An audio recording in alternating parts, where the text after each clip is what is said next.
Just from the meeting. 29. I don't know the difference.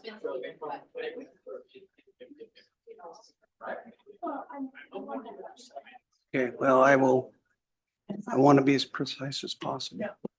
It's not. I agree. I agree.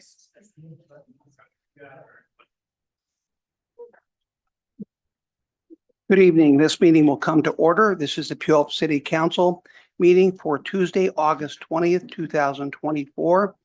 May we all rise for the Pledge of Allegiance. I pledge allegiance to the flag of the United States of America and to the republic for which it stands, one nation, under God, indivisible, with liberty and justice for all. Thank you. Will the chief clerk please call the roll? Yes, sir. Councilmember Whitting, Present. Councilmember Dorr, Excused. Councilmember Adler, Present. Councilmember Johnson, Present. Deputy Mayor King, Present. Councilmember Gilliam, Present. Mayor Castema. Present. Okay, at this point, I'd like to see if we have any young students in the audience. We have a very young man over here. If you'd like to introduce yourself, we try to make you front and center at the beginning of our council meetings.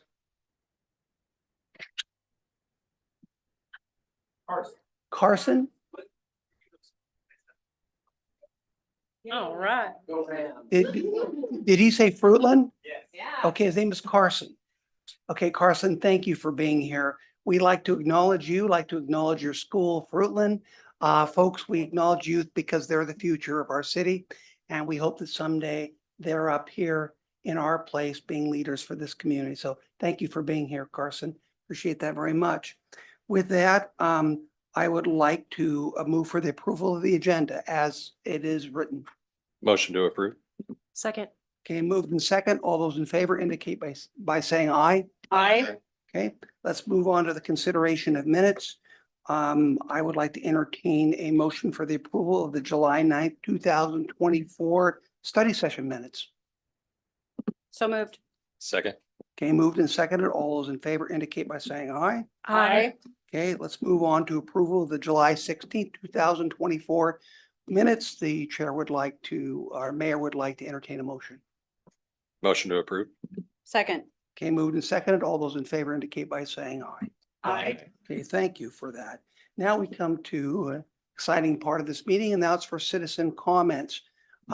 If you'd like to make a comment, please fill out one of these kind of goldenrod forms here and hand it to the chief clerk. I'll let you speak regardless of whether you give one, but this way we call out in order so that if you want to be in queue, we can do that. But if you are so inspired after hearing everybody speak, feel free. I will allow that after we've gone through this entire list. Keep in mind that everyone receives 3 minutes. And with that, I'd like to have our clerk read the guidelines for that. Please go ahead. This part of the meeting is for general citizen comments. Please reserve any public hearing testimony to that section of the agenda. The mayor will call on those who have provided their names in advance. Then the mayor will call for other citizens who wish to speak. For the record, please state your name and address or city council district in which you reside. Please direct your comments to the council as a whole, not individual council members. All comments are limited to 3 minutes. The clerk will provide verbal notice when only 30 seconds remain. As a reminder, this portion of the meeting is council's opportunity to hear from the community and not a time to engage in debate. Lastly, per state law, this public comment period cannot be used to speak in support of or in opposition to a ballot measure or individual candidacy, and no such comments will be allowed. Thank you. Please keep in mind that when you do come forward and speak, at your 3-minute mark, I will try to be as polite as possible, but I have to treat everyone exactly the same regardless of really what they're saying. But I have to treat them the same. So I will go ahead and ask for you to curtail at that time. I don't mean to be rude, but again, it's just something we have to apply equally across the board. With that, the first person who submitted one of these is Andy Anderson. Andy, please. Good evening, Mr. Mayor, members of the council, Andy Anderson, District 2. Some may find it curious that Puyallup wasn't incorporated until after statehood. Ezra Meeker actually platted this town in 1877, the year that the train came to town. The hop prosperity was booming. The earliest known photos of the town were taken about 1883, and one of them shows baled hops stacked up by the freight depot. The business interests of J.P. Stewart and Allen J. and Arthur N. Miller formed the first corporation of Puyallup. On July 31st, 1888, a petition was signed by 63 persons and submitted to the district court judge, who signed an order permitting the formation of a corporation of the town of Puyallup and appointing trustees for the first 6 months. The Tacoma Daily Ledger ran a story announcing that Puyallup is now a town on October 1st, 1888. The population then was about 800. The corporation conducted business until February of 1890, when the new Washington State Supreme Court, as one of its early decisions, declared that the corporation was invalid, as the act of incorporation was a legislative and not a judicial matter. It took several months for the process of incorporating to be ironed out, but John Valentine Meeker, the older brother of Ezra, and Judge Parsons of Tacoma were asked to shepherd the process. There was an election on August 19th, 1890, where 2 tickets or lists of candidates were proposed, associates of Ezra Meeker challenging those of J.P. Stewart, essentially those south of the tracks and those north of the tracks. The county auditor certified the election to the Secretary of State on August 22nd. Thus, both A.C. Campbell, the elected chair of the Corporation of Puyallup, and Ezra Meeker of the incorporated city of Puyallup have legitimate claims to have been the first mayor of Puyallup. August 19th, the date of the election, is the date we celebrate as Founders Day. Yesterday, we were 134. Happy birthday. Wow. Thank you. Thank you. I believe that Councilmember Johnson's great-grandfather was on that first council. Yes, that's wonderful. It was a long time ago, correct. Next, Paul Romich, please.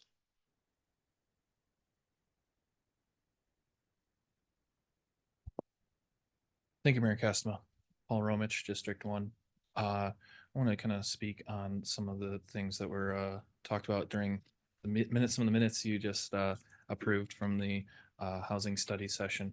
There was some discussion that renters, that they're transient, right? They come and then they go and they don't really leave their mark on the city at all, and they're not invested in its future. I want to make it very clear, I rent. I'm here, every week. I'm prettying up Puyallup. I'm involved. In a source of this, belief that renters are transient folks who they're bopping around from town to town. It comes from one source, and that's our housing deficit. In our current comp plan, when it was updated, it states we are 1,400 units short of where we should be. And the state, they came down with some laws saying, hey, we gotta do something about this problem, because it's not just Puyallup. Most cities in King County and Pierce County are also behind on their growth target measures when it comes to realization of housing. And this housing gets built somewhere. It gets built up in the hill, and then it creates all the traffic flowing through. So if you want to reduce the traffic, you got to move it closer to goods and services. And that's the housing there. So, and what does that look like, right? I had my good friends, Vince and Steven, they were former neighbors, because rent got bumped up more than their salary could afford, and they worked in Puyallup. They worked for a small business. And so, if, we're at a point where our businesses can't afford to pay our, residents enough to live here. And so then we wonder why our traffic is so bad, right? And we wonder why our infrastructure is being stretched thin by non-residents. And so that's, we got to open the doors to more housing, because because without people being able to stay, how are they supposed to actually get invested? How are they supposed to build wealth to invest? I looked up my rent from 10 years ago. There's something called the Wayback Machine. It pulls archived website information. My rent 10 years ago was $1,000 a month. Currently, it's $2,000 a month. And if you adjust for inflation from 30 10 years seconds. ago to today, it's $1,400. So because of the shortage alone, there is a $600 a month loss of wealth from me. That's $7,000 a year. How am I supposed to, buy a piece of the land if we just refuse to build, or if we continue this housing shortage and being stifling in terms of renters and buyers? So we have to open the doors, because sure, you're going to have more investment from homeowners, but Mr. Mayor, people can't speakers own reach 3 homes if they minutes. can't build the wealth to get them. So thank you for your time. Thank you very much, Paul. Next, John Hopkins.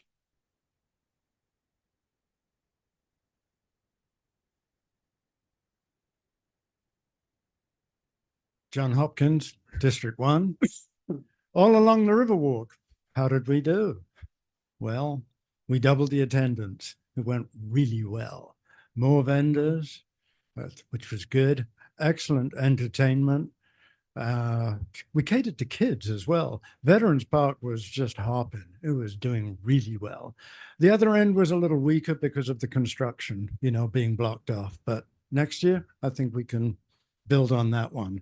So all in all, absolutely excellent. We did a few things that I think are also part of the equation. We brought in a bunch of people from out of town. The LTAC crowd should be happy. We used an event coordinator from Kitsap County.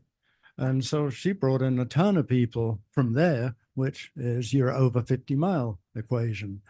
We brought in a lot of people to the trails who hadn't seen it before, and they were just absolutely delighted at how nice it looked. And then emerging artists. We don't charge for the booths at all. In fact, we actually pay demonstrating artists, which absolutely excites them because, well, to be honest, they don't exactly have a whole lot of money. So it's a start for them. So from that point of view, and all those points of view went really well. And I would say that it went well because of one thing, and that's collaboration. We had private-public collaboration, government collaboration. We had Goodwill allowed us their parking lot, and King Family Fun Center, did I get that right? We got some parking spaces there as well. That really helped on that end. Conservation District was useful as well.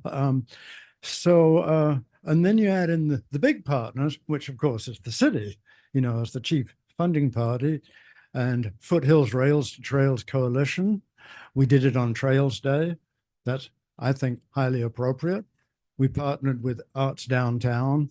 So all in all, what it took was a lot of people working together to make it happen. And I really got to do a shout out for the Parks Department, who did an absolutely phenomenal 30 job. seconds. Everybody noticed it. It was absolutely exquisite. Phenomenal job. And that's what you want. You want to showcase what we've got because we need more people on the trails. That way it's a lot safer. And we dispel that myth that it's an unsafe place. It isn't. Anyway, time's up. Thank you. Thank you. Appreciate those comments. Next person is Missy McMahon. Thank you, Mayor and Council. My name's Mitzi McMahon, and I live at 809 West Main. And I live right next door to the Puyallup High School portables. So I'm here to discuss the request for reconsideration of conditional use permit 2023-0109. It's a document I have submitted. First, I want to thank Deputy Mayor King, Councilmember Gilliam, and Councilmember Whitting for attending the district's August 15th open house, the school district. Your presence is appreciated by your community. The open house addressed the closure of 7th Street, but it's unclear how the conditional use permit for adding portables introduced this significant street closure. As a concerned neighbor, I'm deeply aware of the dangers in the half-mile radius around PHS. Students scramble for parking, navigating a pedestrian environment where parents drop off students and neighbors are commuting to work. Many streets lack sidewalks and crosswalks, creating hazardous conditions. As a person that's been a public servant for over 25 years, I decided to dig into the process. Why hadn't I or other neighbors heard about this street closure sooner? There have been procedural due process violations. The affidavit for the November 17th, 2023 notice of land use permit application stated it was sent to all property owners within a specified radius. It was not, as evidenced by the city's permit portal. The neighborhood only learned of the street closure when the public hearing was announced for July 16th, 2024. At this time, the city mailed out notice. And this time the city did mail out notice. At that hearing, there were documented technical issues that limited public input, which my neighbor and I reported to the planning director. The staff report to the hearing examiner focused on a narrow scope, ignoring cumulative impacts such as traffic congestion from the street closure, pedestrian safety, bottlenecks and safety risks throughout the neighborhood.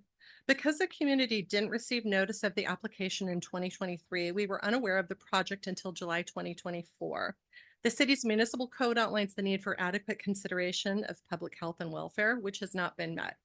The CUP approval did not adequately protect public health and safety, particularly regarding pedestrian safety in an already congested area. Additionally, there are concerns about SEPA compliance, and a condition of the conditional use permit has already been violated regarding the late notification of the open house. I also reported that to the city planning department. The 30 planning seconds. director. I provided recommendations, including traffic calming, timed parking, alternative transit solutions, and federal and state grant resources that the city, in coordination with the district, could pursue. I urge you to require a reconsideration of the CUP and reopen the process to ensure that student and resident safety in this neighborhood is fully considered and studied. I also ask that someone follow up with me regarding next steps. I stand ready to assist the school district and city in ensuring a fair, equitable, and safe solution. Thank you so much. Thank you. Archer Grimes. I hope I have that last name correct. Got it. Hi, my name is Archer Grimes. I live in District 1. I just wanted to expand on what Mitzi McMahon said. I live directly next to Puyallup High School. I've been in the area since about, let's say, 2020. We moved there. I just wanted to give an explanation of what it is like living there at this point in time, how it has been at this point in time, and how it has been over the past few years, and how this street closure is just going to cause more problems than it will solve. A lot of kids at PHS will cross the road at any time. It is one of the big issues I've noticed, especially if I'm commuting to work, if I'm doing something else, anywhere I go. During school hours, there will constantly kids crossing the road. It's been brought up as an issue before. Closing that street is just going to bring that problem to different spaces. A lot of the issues we have revolve around the students driving as well. Closing off that street, a lot of kids still don't drive phenomenally. It's just what it is. It's how it's been for the past years. And that issue is just going to persist and get considerably worse when closing off 7th due to the fact there is a lack of a significant road that is used for transit. Even on route to here today, there was a severe amount of congestion at the turn on to Pioneer. It was incredibly backed up, and school is not even in session. One of the other main issues is that is a supporting road that comes directly from across the train tracks. So people who say are coming home, they're coming off the highway, they're hitting river, and they're coming across the tracks, will use 7th as a main way to get to Pioneer and beyond. Adding a lot of these issues together when, just for example, let's say we have schools in session, people are getting out of work, we have this closure on 7th, the plan, everything should come together, just doesn't seem like it's going to create a positive influence. Rather than addressing the problem in a meaningful way, it feels like we are just moving the problem to a new location. One of the big things is near that school, near 7th, we have crosswalks, we have sidewalks, we have a lot of other things instituted. But when you move it to where the proposed pickup spot is and where everything aligns for the closure distinction.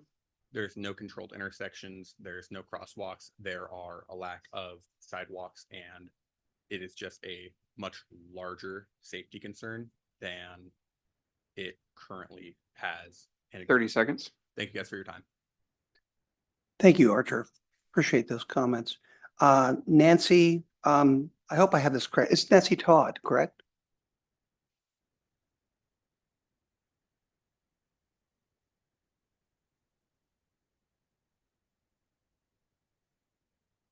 Good evening. My name is Nancy Todd. I live at 10416 48th Street, Court H. It's Edgewood, but my property is adjacent to Todd Road. And that is where the problem lies. We have the Fred Meyer warehouse that sits kitty corner from us, and they're requesting to change their entrance for their trucks. As it is now, there is a huge backup, whether it be on Todd Road, on Valley Avenue. Anyway, I don't foresee the sense of changing that access to on 7th, because I see big safety issues as far as parking on Todd Road there. It has been great to have the signs that the city has put up. We appreciate that.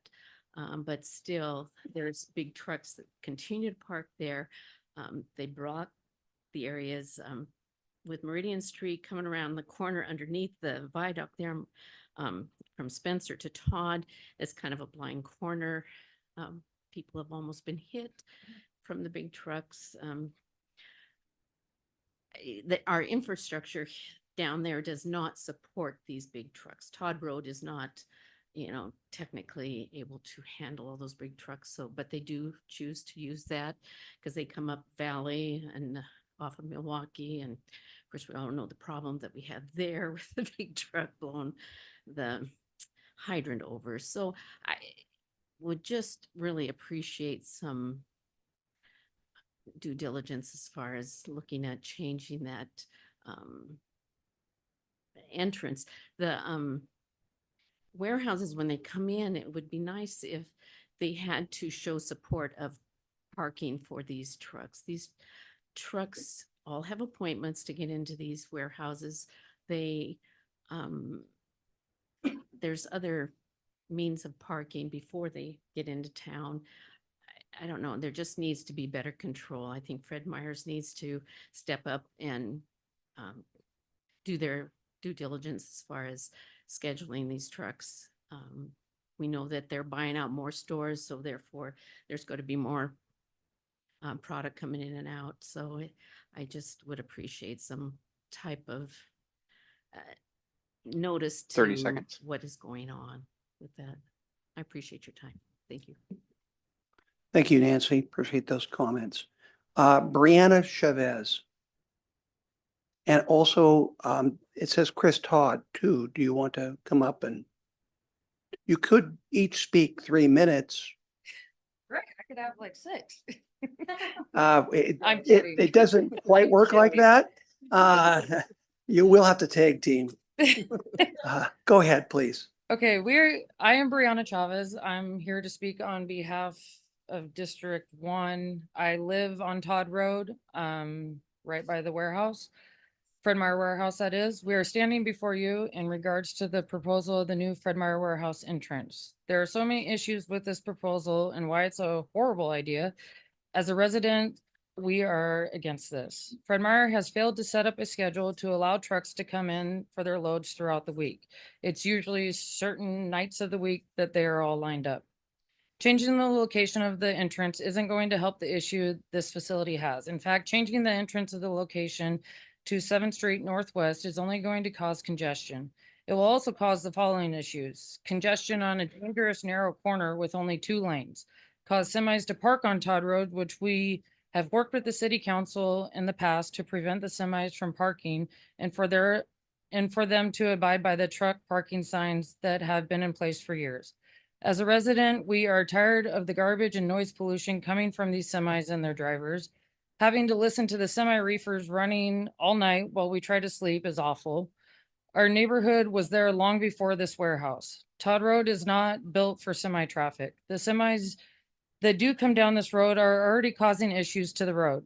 They're also constantly blocking lanes on 7th Street Northwest, as I have pictures to prove. Semis can't make the corner from Todd Road to Spencer Road going under State Route 161 overpass. We, along with so many others, have almost been hit by semis trying to make this corner. This will only get worse with the change of truck entrance. This will cause semi-traffic to increase on Todd Road. Todd Road is the only exit for residents living on Dishaw Road to get anywhere in Puyallup. I travel 7th Street Northwest every day for work, and I am constantly having to drive in oncoming traffic because the correct lane of travel is blocked by semis. You can't put an entrance to a warehouse on a 2-lane road right next to a corner. We also have several school bus stops for our kids along Todd Road.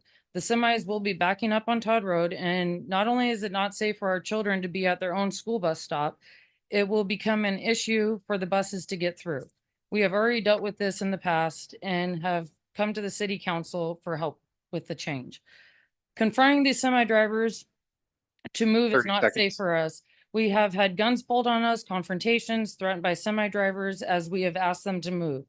This proposal is not even remotely fair to the residents living in this neighborhood.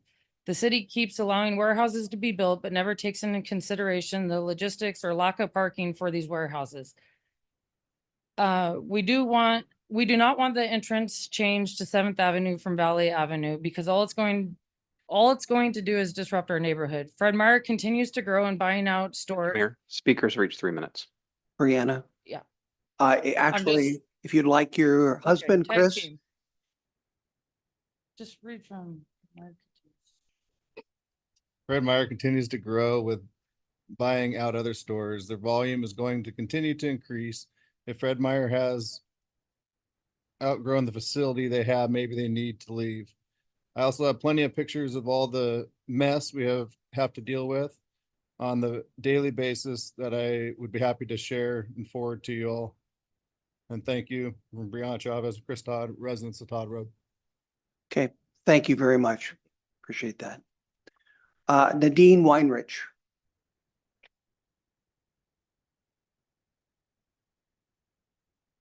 About problems. I'm sorry to bother you. I'm Nadine Weinrich. I live in the District 1 on 8th Street Northwest. And for quite a while, I've been there 27 years, and I've reached out to the school and the Puyallup Police Department regarding the safety issues in the Puyallup High School area. The closure of 7th Street Northwest is only going to cause further issues throughout the neighboring areas where no road improvements have been done and no added sidewalks or crosswalks have been added. I just wish we could have calming devices in place before any further road closure can be done. If we could just maybe have lighted crosswalks or really take a look at this and see if we can make it safe for the students to get to school, not just to cross a road there by Puyallup High School. Thank you. Thank you. Appreciate those comments.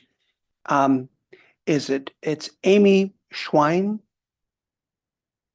And please correct me on that last name if I. No, it was perfect. Oh, good.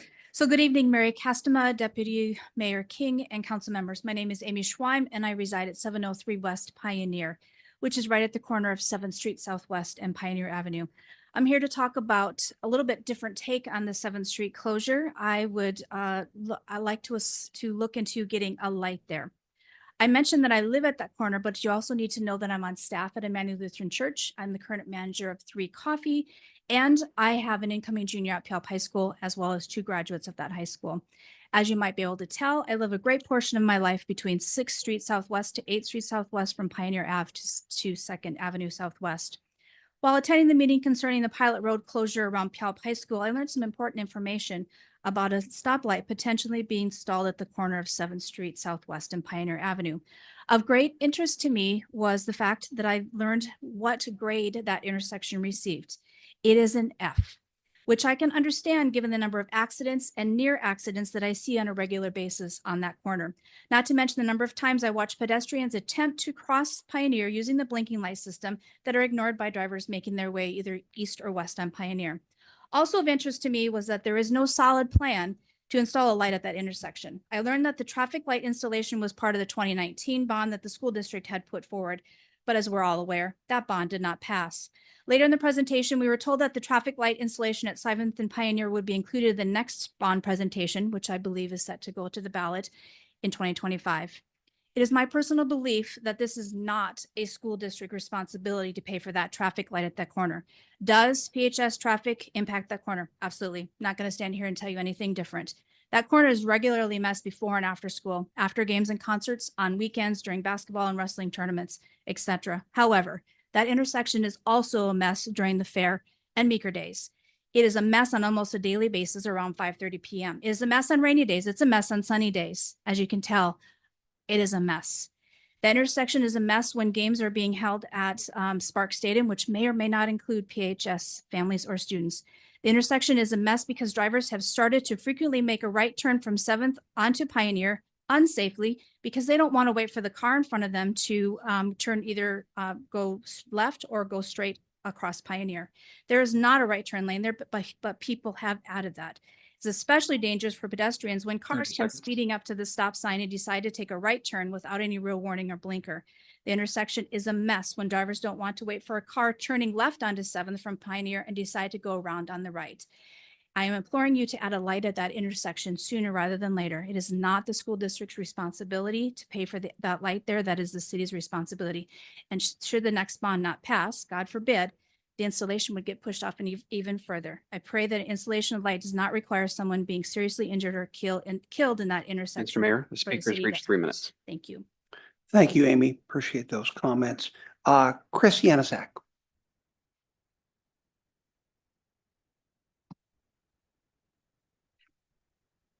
Hi, thanks. I'm Chris Yanisak. I actually don't know if this, disqualifies me. I live on Woodland Avenue. I can just about hit the sign that says "Welcome to Puyallup" from my house. I certainly feel like I'm a member of the community. I'm going to do a quick advocation for Puyallup Skate Park. I'm just going to read to try to get through this. I don't know if I can hand you packets afterwards, but I will if I can. Puyallup Skate Park was built almost 25 years ago. I was on the original committee then. At that time, we were kind of on the front of the skate park revolution. We were one of the early towns that had one. That was great. I grew up at that skate park. I love it. Unfortunately, the downside is it is really a relic of a particular period of skate parks when the industry was still figuring things out, and they have not stood the test of time very well. In fact, in here, you'll find a list of skate park best practices and worst practices from the Skate Park Project, the nonprofit that's built more skate parks than anywhere in the world. And if you're familiar with our park at all, you'll notice that we are just about literally the poster child for what a bad skate park is. It's made of prefabricated wood, it's remote, it's isolated from the community, it's unattractive, it's lawless, it's dangerous. Unfortunately, that is true now. It's also falling apart at a rate much faster, as you'll see there if you can, than maintenance can keep up with. Let's see, it's in really bad shape for a lot of reasons, including many that don't have anything to do with the skate park, and is just that zone, unfortunately. But because that's how our skate park is, you might think that's just how all skate parks are. This is not true. Skate parks aren't eyesores hidden from the community anymore. They aren't supposed to be all the things that the Puyallup skate park currently is. Skate parks and their users have grown up. Skate parks can, are, and should be beautifully designed and activated spaces that are integrated into the community. They shouldn't be an afterthought or a consolation. They can be an intentional and high ROI asset to the community. I think there's a lot of good reasons for them. I'm going to try to hit 3 really quick. The first is simple. Even though we might have the worst skate park in the Pacific Northwest, I hate to say that's probably true. I'll challenge you to find a park in Puyallup that gets as much use as it still does by such a wide range of users, in spite of all of its challenges and shortcomings. And there are many. That skate park gets used a lot, and it has for 25 years. If you've not been down there, I encourage you to check it out. You might be surprised. The second is who uses that. Oftentimes, they're marginalized folks in the community. Nobody's going to argue that kids don't need a good place to be active, to be engaged, to challenge themselves. Traditional sports do this really well. As a parent, I now know sports are expensive and they take a lot of time from me. And what about kids who don't have that opportunity, or kids whose maybe parents don't have the time or the money 30 seconds to do those things? Skate park serves as a capture for those. I can say without any hyperbole that the Puyallup Skate Park has saved the lives of a lot of kids who would fall in the cracks through the cracks of this town. I know that for sure. I know them. That's why I'm here. I'm just going to finish this by saying this is my little pitch. A skate park shouldn't be a consolation to the periphery places or people of our town. Skate park is a vital investment for any modern community. I love Puyallup. I was raised here. I'm raising my family here. Such a dynamic and exciting time in the history of a city. Mr. Mayor, speakers Should have reach 3 a minutes. skate park that meets that moment. I have been meeting with Cody Geddes and Bill McCrae. We've got lots of ideas. We'd love to talk more. Thank you. Thank you. Appreciate it. You can go ahead and just give the information to the clerk. Clerk will distribute it to all the members. Thank you very much, Chris. Appreciate that. That is the end of the people who have actually filled out a form. Having said that, if anyone is inspired at this moment to come forward and to add to the testimony that's been given, citizens' comments, please feel free to do so. And seeing none, we're now going to move on to the consent agenda. I want to thank all of you for being here this evening. I appreciate your comments, and we will certainly work on the comments that were given here this evening to address your concerns. With that, I'd like to move on to the consent agenda. Consent agenda are items that we vote on in one vote, and they cover several items that are in consensus agreement by everyone who is here. With that, is there any item on the consent agenda that a member would like to have moved on to another portion of the agenda for discussion?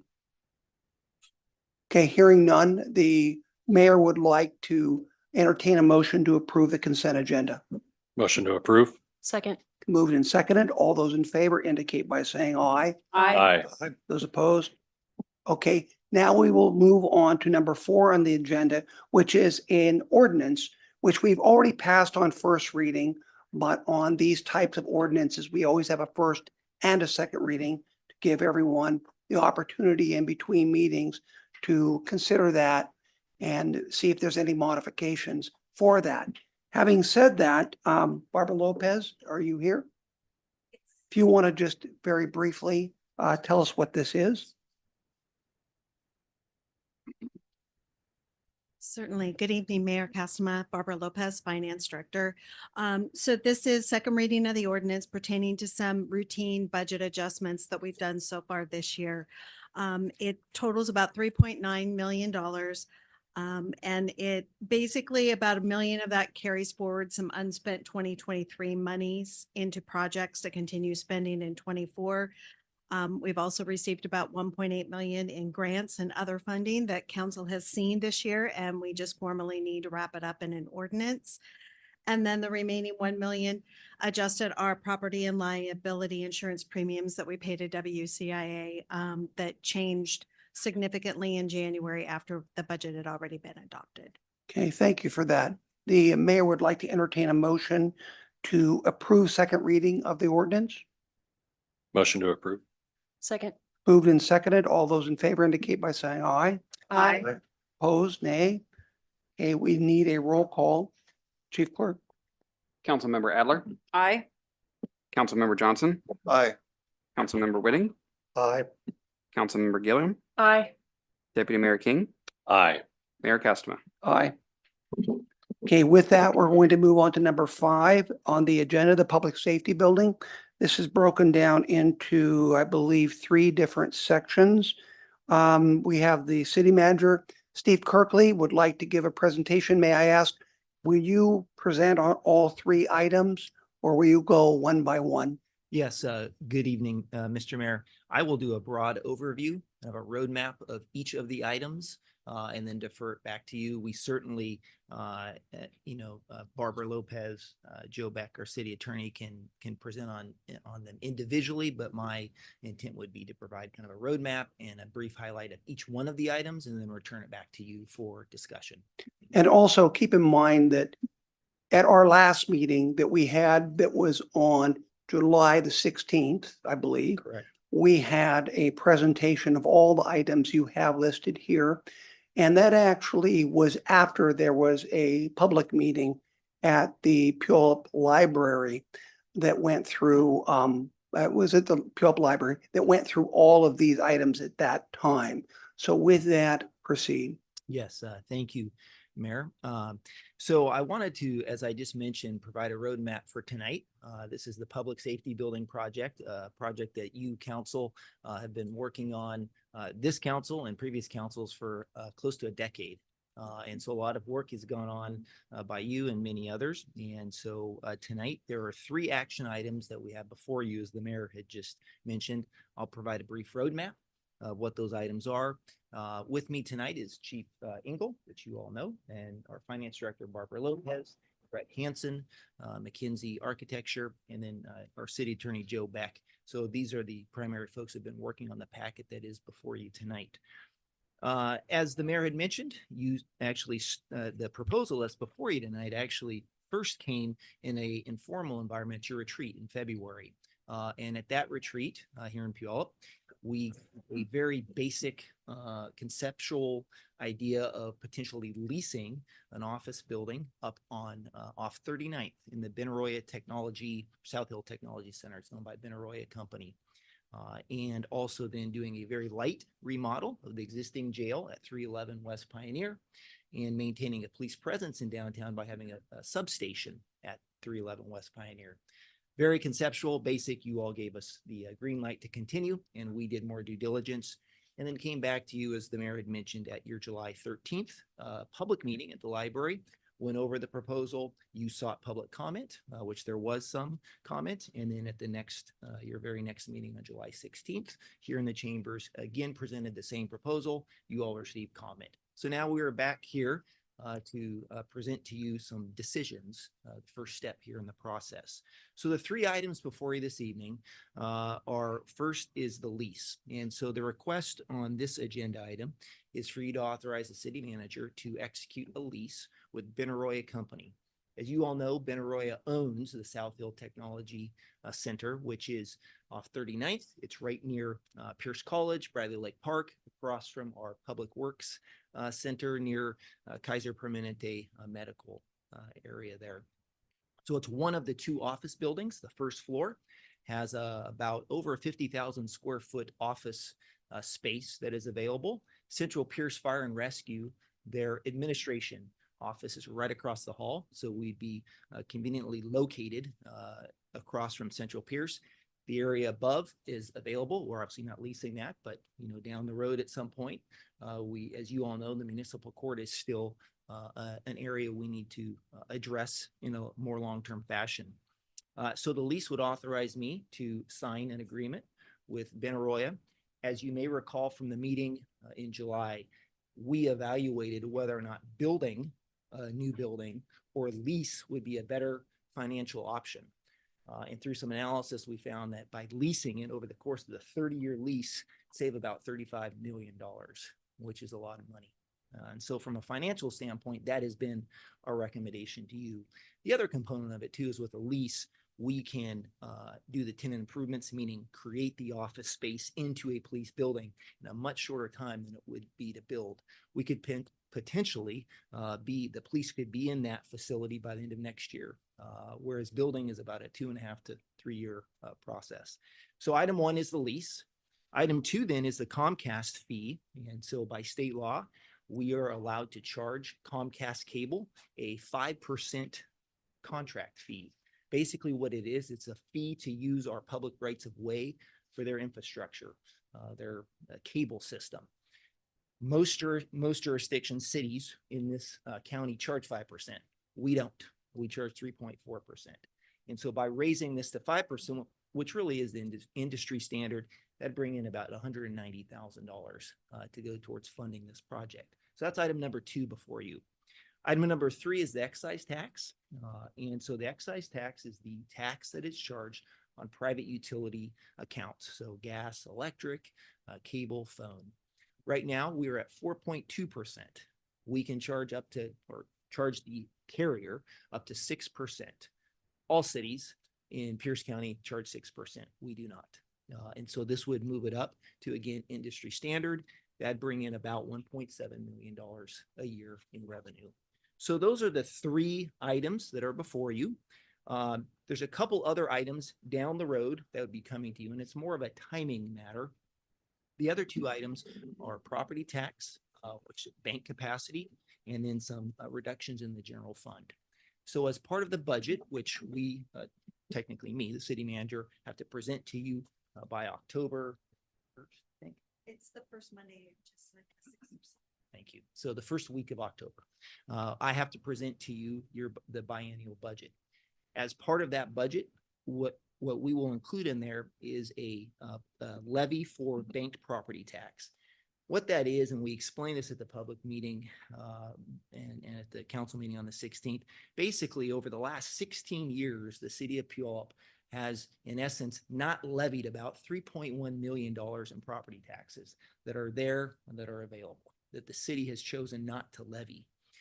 That is considered your banked property tax. What the proposal before you tonight levies about $730,000 of that. So a very small portion of it, but that money then would go towards paying for the public safety building. Correspondingly to that is we are also proposing $730,000 in reductions, spending reductions in the general fund. And those reductions will primarily come through reduction of positions that are currently budgeted but not filled.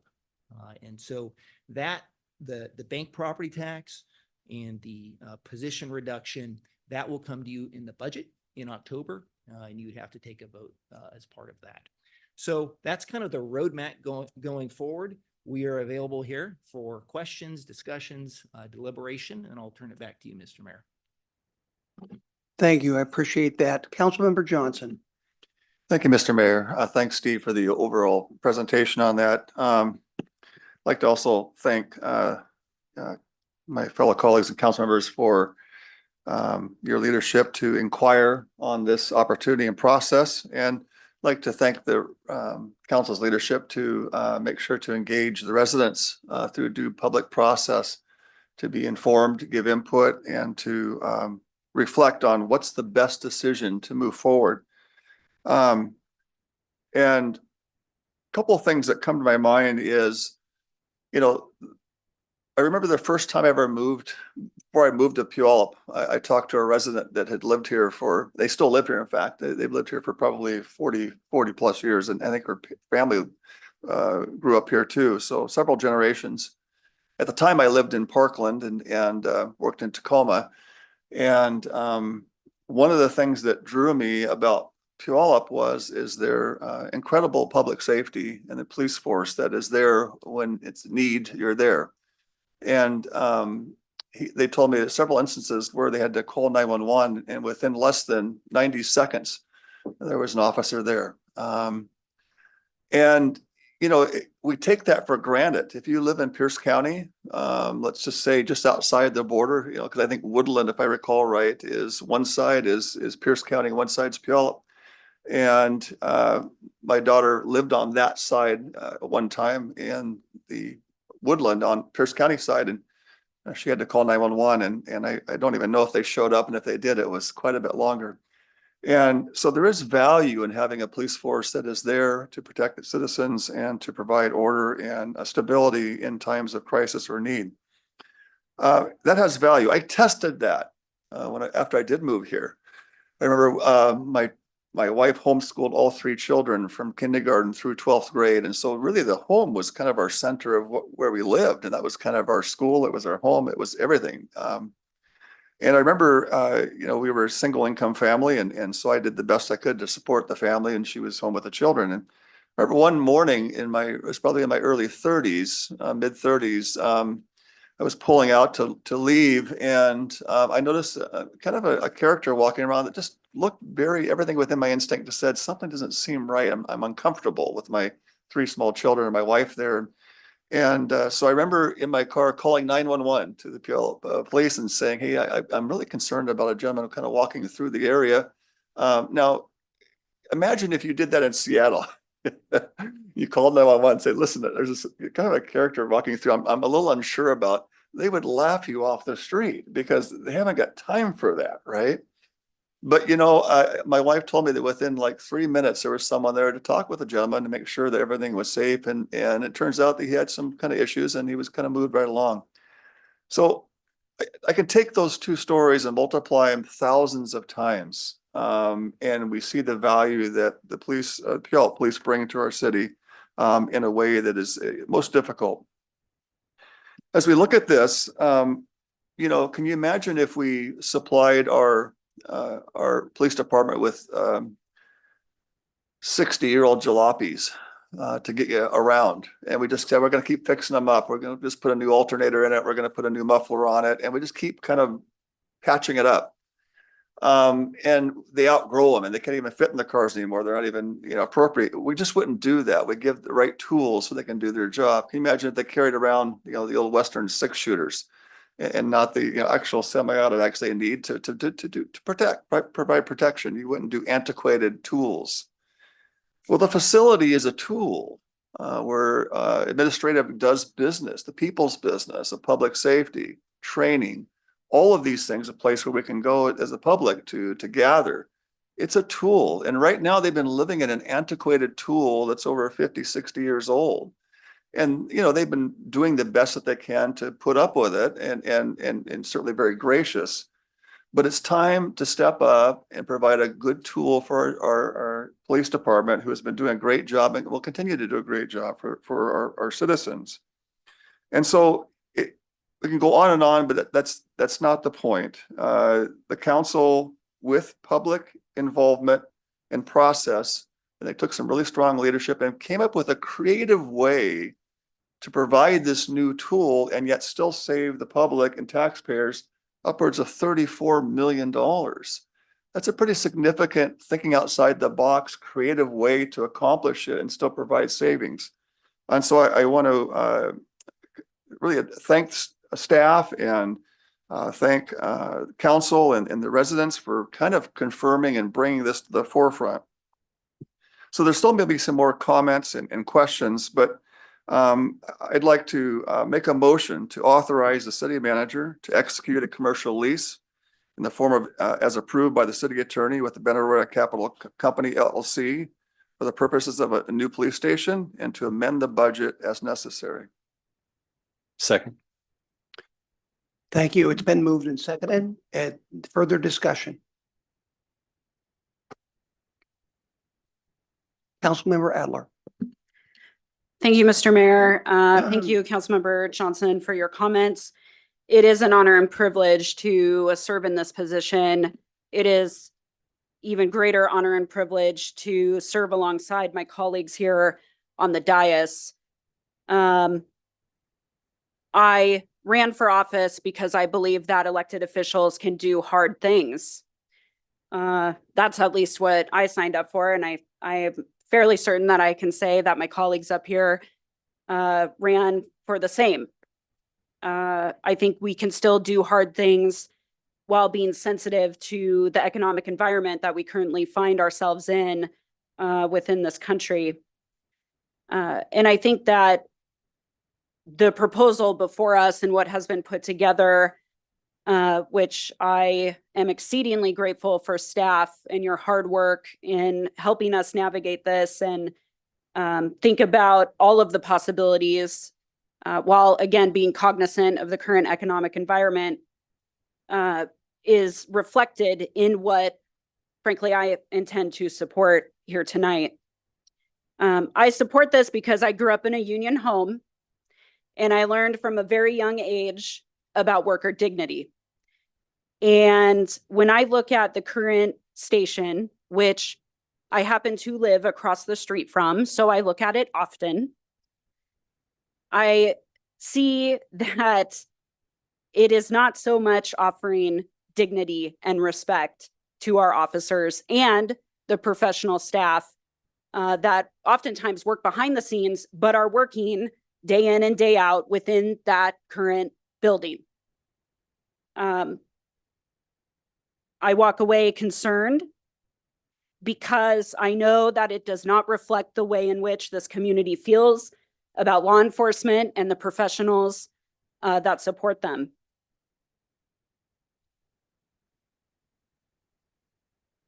We can do hard things. This is a hard thing. It is the right thing. And frankly, this is long past due.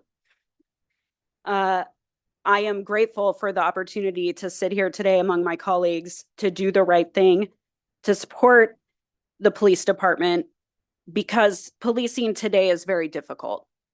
It is very difficult. And I don't think I have to tell anyone in this room or watching that is the case. Many in the profession are leaving for a lot of reasons. But our current building does not really help ensure that we retain, attract our current officers, professional staff, etc. And I know that that's not how our community feels about men and women that do this job day in and day out. So I, again, want to express my appreciation for staff, for my colleagues, for working so hard and keeping your shoulder to the wheel. I'm the new kid on the block. I was only elected in November and sworn in January. So I somewhat get to, have the easy role here in supporting this proposal, but I very much appreciate the city of Puyallup continuing to do the right thing in this instance. Thank you very much. Thank you for those comments. Councilmember Whitting. Thank you. I'd just like to weigh in on this as well. I think we all recognize that the facilities we have in Puyallup for our police officers and other staff are inadequate, and it's doing something about it is overdue. So we've tried to do it several times already, and bond measures have failed. So the challenge before us is to find a balance between providing the facilities that our police officers need and the needs of our citizens as well. And looking at this proposal, I think it's a good proposal. I think it does strike a good solid balance. In our public meetings, there was not a single negative comment in either the public meeting at the library or the previous public meeting here in these chambers. So I think we've hit the balance, and I'm proud to support this effort. I think it will position us for the future, but I don't think our job will be done at this point. We've still got a court that suffers some inadequacies. So I think that's another task that we have before us, and I don't want to forget that. Thank you. Thank you, Councilmember Whitting. Deputy Mayor King. Thank you, Mr. Mayor. This is a long time coming. And I think it's a way for all of us to have a sigh of relief to know that we have something in place and a future to look forward to with our public safety building and our police officers, the support staff, the admin, the correctional officers, and everyone involved in and around our public safety building. And that's the cornerstone of our city. Our city is strong because of our police force and our our dedication to public safety. I think it's very important that we understand that we are Puyallup because our public safety and our officers that are so amazing are the foundation of our city. And that's why we are who we are. We are the land of the generous people. In order to be that, we have to have a good and solid police force. And that starts with a public safety building. So with that, I'm looking forward to the future, and I can't wait to see the progress. Thank you, Deputy Mayor. Councilmember Gilliam. Thank you, Mayor Castema. I just want to say, as a new kid on the block, I'm very proud of all of the challenges that came before us so that we could be here today. The world is ran by those who show up, and I can't tell you how persistent the city staff have been figuring out plausible solutions, listening to the voice of the community, trying to figure out best solution to take care of our incredible police officers. We are behind you 100%. We're very grateful for you and keeping our community safe, and the professionalism and the service above self. And so we're just very grateful that we can finally move forward and get you a building that we as a community need. It's not just for our officers, it's for the city. And so we're very, very, very grateful. I'm very grateful for our team. Thank you for all your hard work. And again, as a new kid on the block, I'm glad that we get to be part of this collaborative team to help support our city through supporting our police. So thank you very much, city. Thank you, Councilmember Gilliam. So this issue has been dealt with for 10 years by the Puyallup City Council. And just so the public knows that we will be entering into a contract with the Benaroya Corporation for the administrative abilities, faculties of our police department to be located on the South Hill. However, the current public safety building, we will renovate. We will renovate the jail that is there. So they will have a presence in the valley by having a precinct that is there, that's accessible by everyone. We're very used to seeing it there, but frankly, as has been said, it has just far outlived its capacity. We definitely need more. We were a much smaller city then, and we have to grow. But we are going to keep that facility, keep the jail. It's very important that when people commit a crime in Puyallup, they know they are being held accountable, and that we have a facility where we can be assured that they can go and they can serve their jail time. That's one reason why, in fact, Puyallup has been so effective. Now, the comments that have been made here have been excellent. One thing that has really resonated is that the facilities that we've given our police have not matched the support that this community gives our police.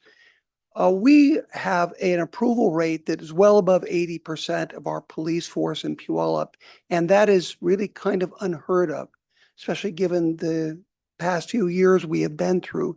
People here support our law enforcement, yet we have not given them the facility that they need. I think that's commensurate with that support. And by this vote tonight, we are doing that. And I'll just end with this one note. In Puyallup, we are doing something that very few communities do. We are saying that anywhere in Puyallup, everyone deserves public safety. Every neighborhood, every street, every corner, every park, every family needs to be supported and feel safe.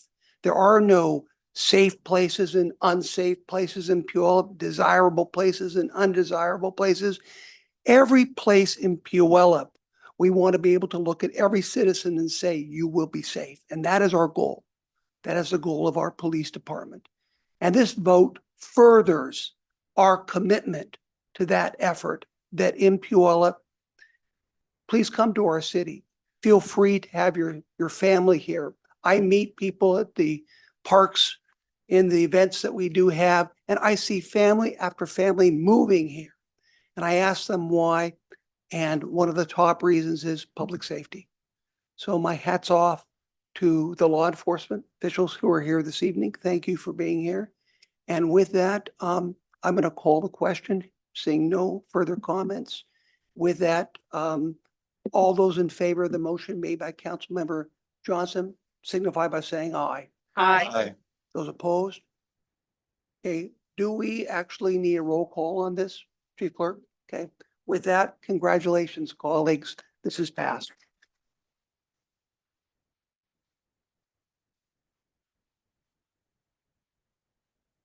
Okay, we're now moving on to 5B, a resolution authorizing an increase in Comcast cable franchise fee. The mayor would like to entertain a motion. Would someone like to make that? I'll make motion. Yes. Motion. Motion, yes. Okay, Move to move. Is it seconded? Second. Okay, it's been moved and seconded. All those in favor indicate by saying aye. Aye. Those opposed, nay. Okay, let's move on to 5C, first reading of an ordinance amending Puyallup Municipal Code to adjust the business tax rate on private utility businesses. This will require that we do come back for a second reading, but the mayor would like to entertain a passage for first reading. So moved. Second. It's been moved and seconded. All those in favor indicate by saying aye. Aye. Those opposed, nay. Okay, that motion passes. Colleagues, thank you very much. This is a memorable moment for the city of Puyallup. And I think that you're all to be commended for the decision you made this evening. With that, we're now going to move on to number 6 on our agenda, consideration and requests. This is an agreement with the Washington State Fair for 9th Avenue Southwest Boulevard improvements. Our city engineer, Hans Hunger, will give a very brief presentation. And I believe you're looking for a motion this evening. Is that correct? Yes. Okay, fine, proceed. Okay. So I'm here to talk a little bit about our project here on 9th Avenue Southwest. It's really an improvement of the road that has been a long time in coming. And so we'll go a little over the background. And then the resulting is this really is a partnership project with the Washington State Fair, who has been, we've been working very closely with to come up with some design elements in this road that will be kind of a precursor to some of the work that we're going to do on Meeker too, both having pedestrian focused orientation on these projects. So for today's, we'll talk a little bit about when I say pedestrian oriented, what does that mean in the design of a road here? And then what are the partnership aspects with the fair look like in that agreement that we need to have the resolution before you in order to approve the city entering into this agreement with the fair. We'll talk a little bit about how we've cobbled together funding for this project and then the schedule for the project, which is scheduled to open and be usable before the 2025 Fall Fair, 125th anniversary. So 9th Avenue is definitely a phased improvement. We begin this is a road that was failing. You can see the roadway surface is severely alligator cracked. We were having failing utilities underneath the road, which was causing the subbed to be softened, and something needed to be done right away. So in 2018, we took on the first phase of this, which was replacing the utilities. We needed to replace the sewer line under the road. The water line was in good enough condition that it didn't need to be replaced, but we needed some adjustments to it. And then the storm system was in desperate need of being replaced. We actually had a storm line, and it's amazing to me how old infrastructure can get in Puyallup, where you just don't even realize how old it was. The old storm line was actually underneath some of the fair buildings and stuff, which is not reasonable at all for access to that. So a new storm line was put out into the roadway for this. And it carries much more than just the road water. This is carrying a big upstream portion of the water that is eventually heading towards Clark's Creek. And so, but what we've got here right now is what was done in phase 1 was really a Band-Aid approach to fix the road so that we didn't have such a deteriorating condition that we had to close it. And then we put just a skim layer of asphalt on it because we knew we were coming back for a broader improvement here, which includes a lot of upgrades to our sidewalk system out there. Many of the sections of sidewalk on this, this is the utility project that we did. That was $1.4 million, and that was constructed in 2019 with that thin layer of asphalt. But what you're left with is a road that now has a surface that's drivable on, but very inadequate sidewalks. If you've walked by the administration building on the fair, you've got about a 2-foot wide sidewalk there and stuff, not ADA compliant at all. And so we really are obligated to bring this road up to compliance and standards to be ADA compatible there. But we're going to go a little beyond that because we're partnering with the fair. So the phase 2 limits are very similar to the phase 1. We are doing some additional work on 5th Street there, but we're really doing a road diet here, reducing down the road width there, eliminating parking except for a few loading zones that we've worked out with the fair, and the rest is converted over into pedestrian. And this will be a curbless design that has much wider sidewalks, not only on the north, but on the south side of the road there, and be more like an entrance that it usually is. We close down this road twice a year now for the fair on that. And I think the hopes is that once this is designed in such a way that it's so pedestrian oriented, there will be more events that are able to kind of spill out onto this area and use. You can kind of see the existing condition, and the upper photograph is that narrow sidewalk I was talking about. And what the lower photograph is what's envisioned for this. And we've got just a 2-lane road there. It's a curbless design with a band on the side, and then a lot of features that enhance the look of the road, but also work as that barrier between the pedestrians and the traveling public there. So we'll put in some street lights that match the downtown area here.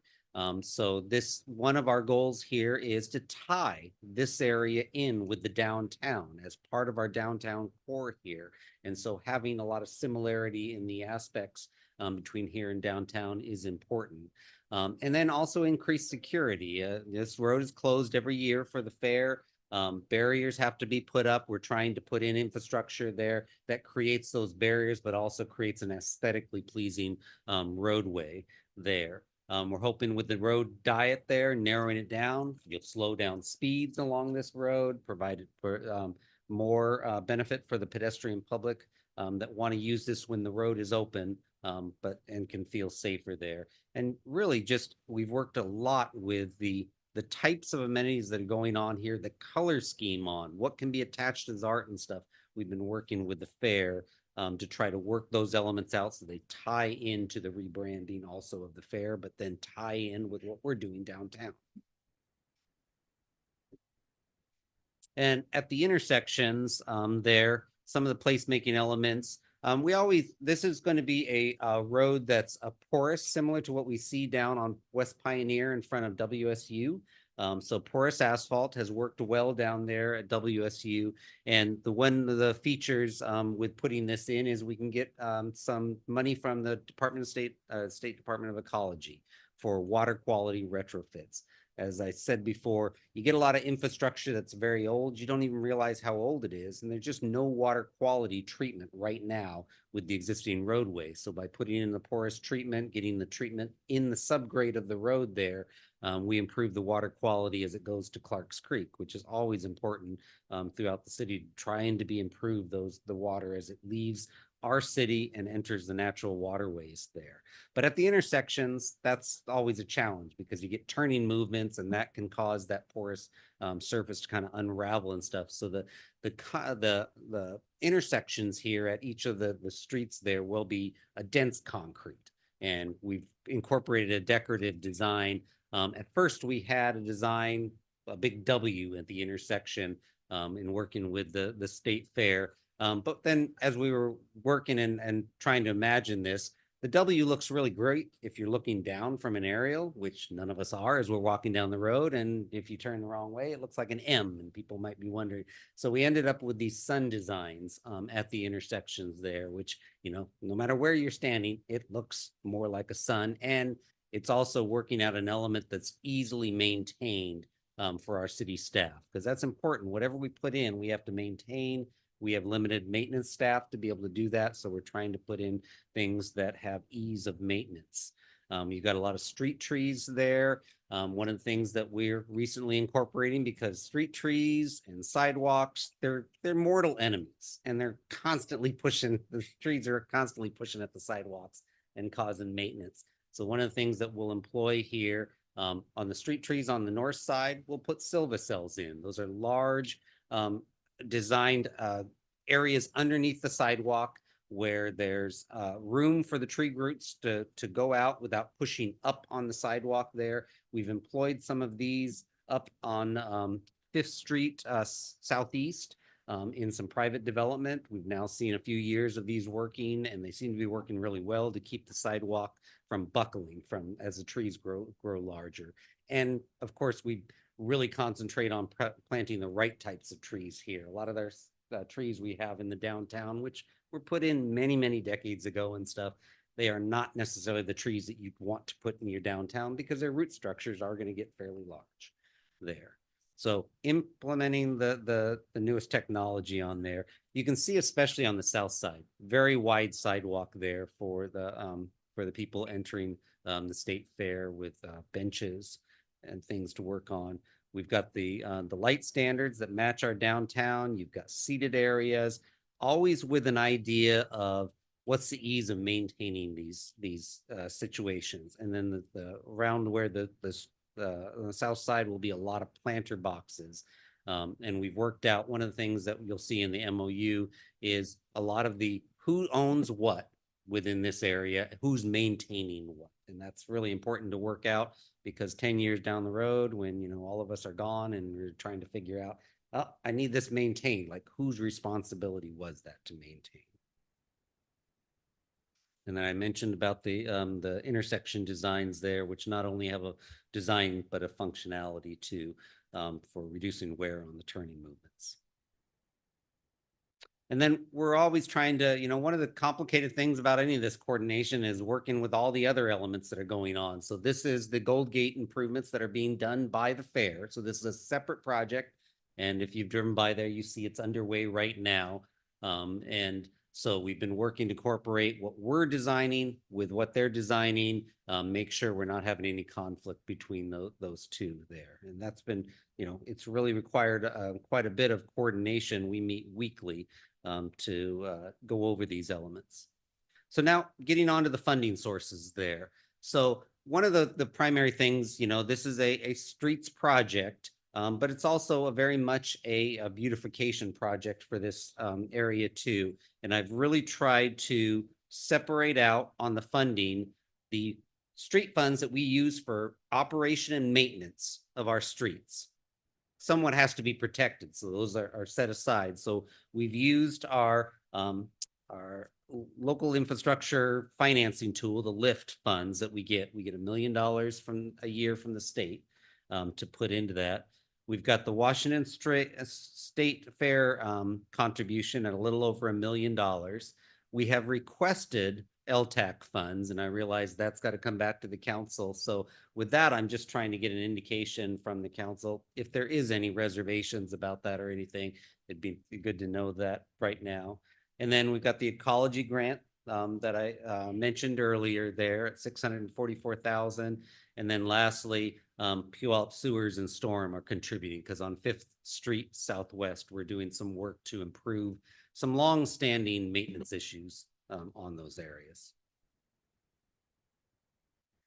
And then with the agreement of the fair, as I said, it outlines kind of the fair's of financial involvement.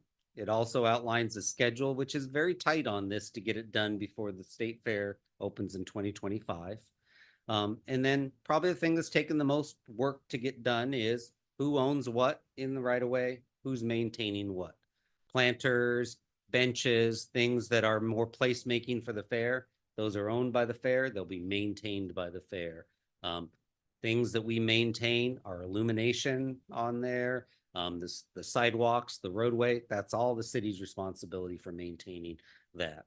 And then there's some utility stub outs. We're trying to do a lot of long range thinking on, you know, what needs to be done in the roadway now that'll forgo us from having to tear that up later. And so we've put a lot of stub outs in spare conduits. But I will add, that didn't go as far as maybe the fair wanted it. They were looking for some additional utility stub outs for possible future development on the north side. And at this point, our schedule was more important than adding more things into the scope of this thing. And with the utilities on this road, they're fairly deep. And so we pushed back on that to add those utility connections for a potential future development on the north side. Said that'll have to happen in the future there. Because we aren't certain about that development going in, and having utility connections that really we don't know if they're going to be used. They produce some more maintenance for our city staff on that. So it's been a little back and forth, but I will say I'm very happy with where we've ended up on those back and forths. When we said no, they didn't push back so hard to say that absolutely has to happen. And then for the fair board approved this agreement that's before you in July. So from my perspective, the partnership is really working very well. The more we work together, I think the better our partnership becomes on this. And as I said, we meet weekly.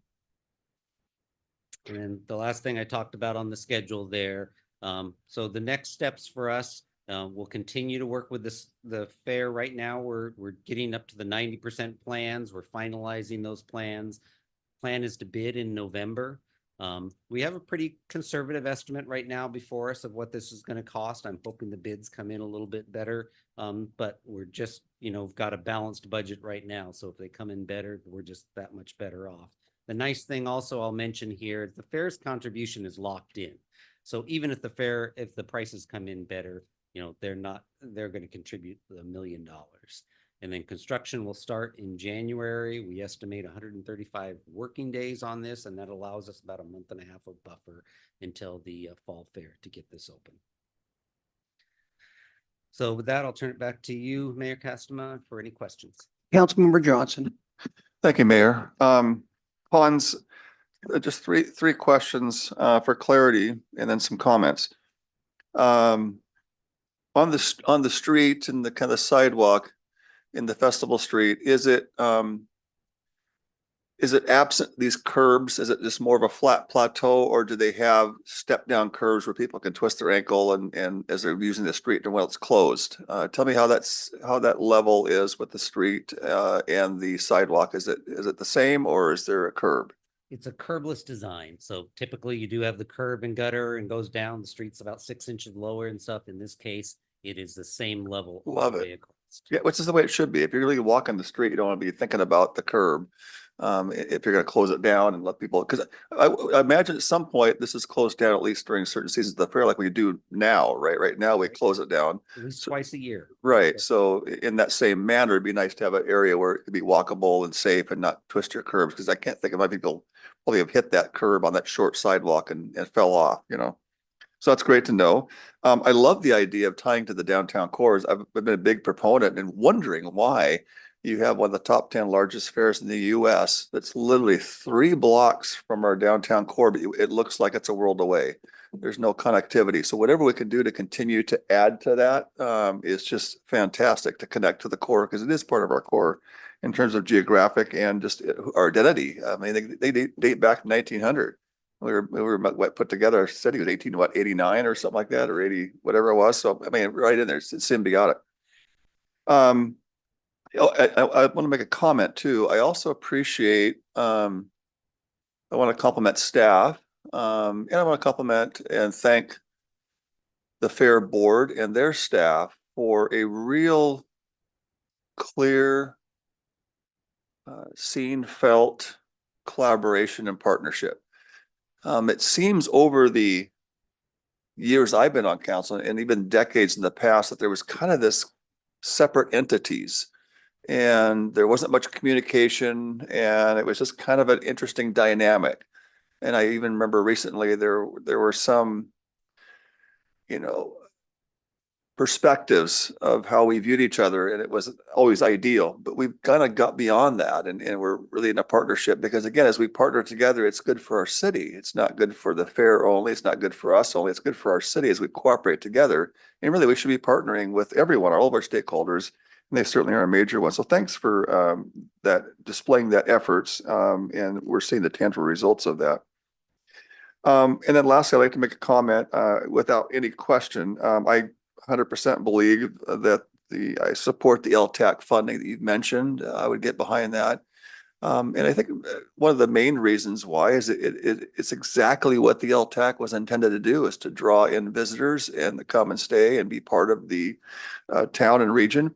If anybody draws in more visitors to stay heads in beds in the whole city, it's certainly the fair.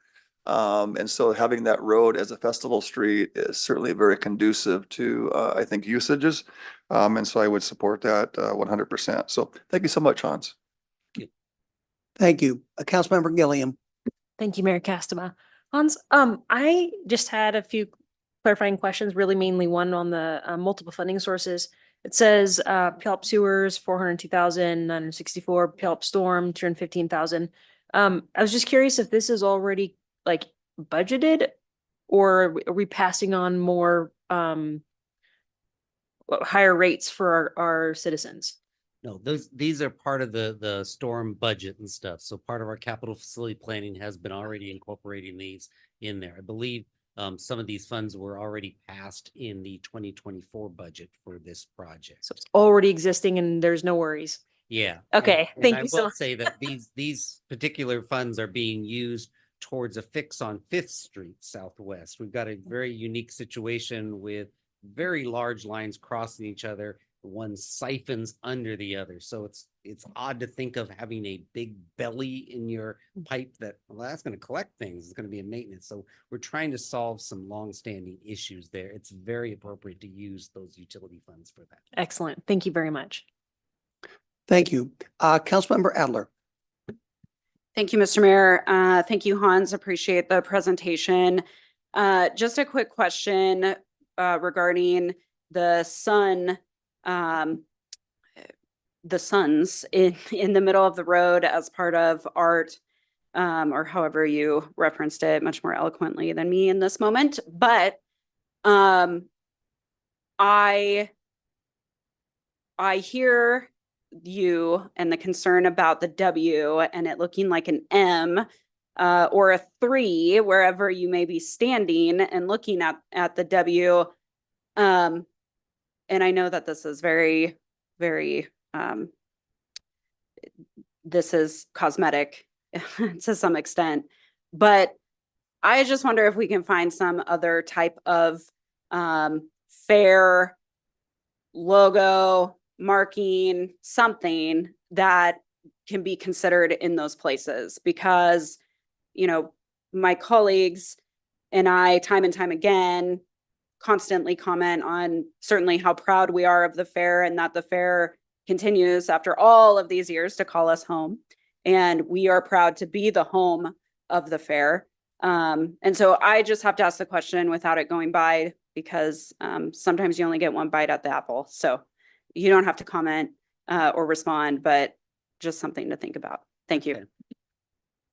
Thank you, Councilmember Adler. I can say that the #1 number of responses that we get on Facebook when we post the fact that the daffodils in our downtown area are painted, people respond overwhelmingly that that is a very positive thing. I thought that daffodils would be a way to somehow tie in the fact that it is a city, because the daffodil is a motif that we use throughout our city, is to integrate that into those circles. I agree it's a waste of space and when there should be something there. I agree with you 100%. Deputy Mayor King. Thank you, Mr. Mayor. Great presentation, Hans. Always appreciative of that. And I think this is long overdue. I'm excited to see that this is starting to flourish a little bit, and that way we can start working towards getting this completed and being able to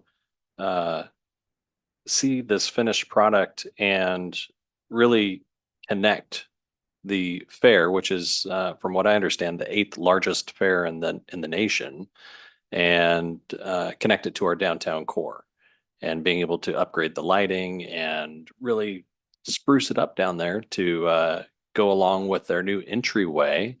And yeah, speaking of fair, it's just right around the corner. So really excited about all of this. Thank you.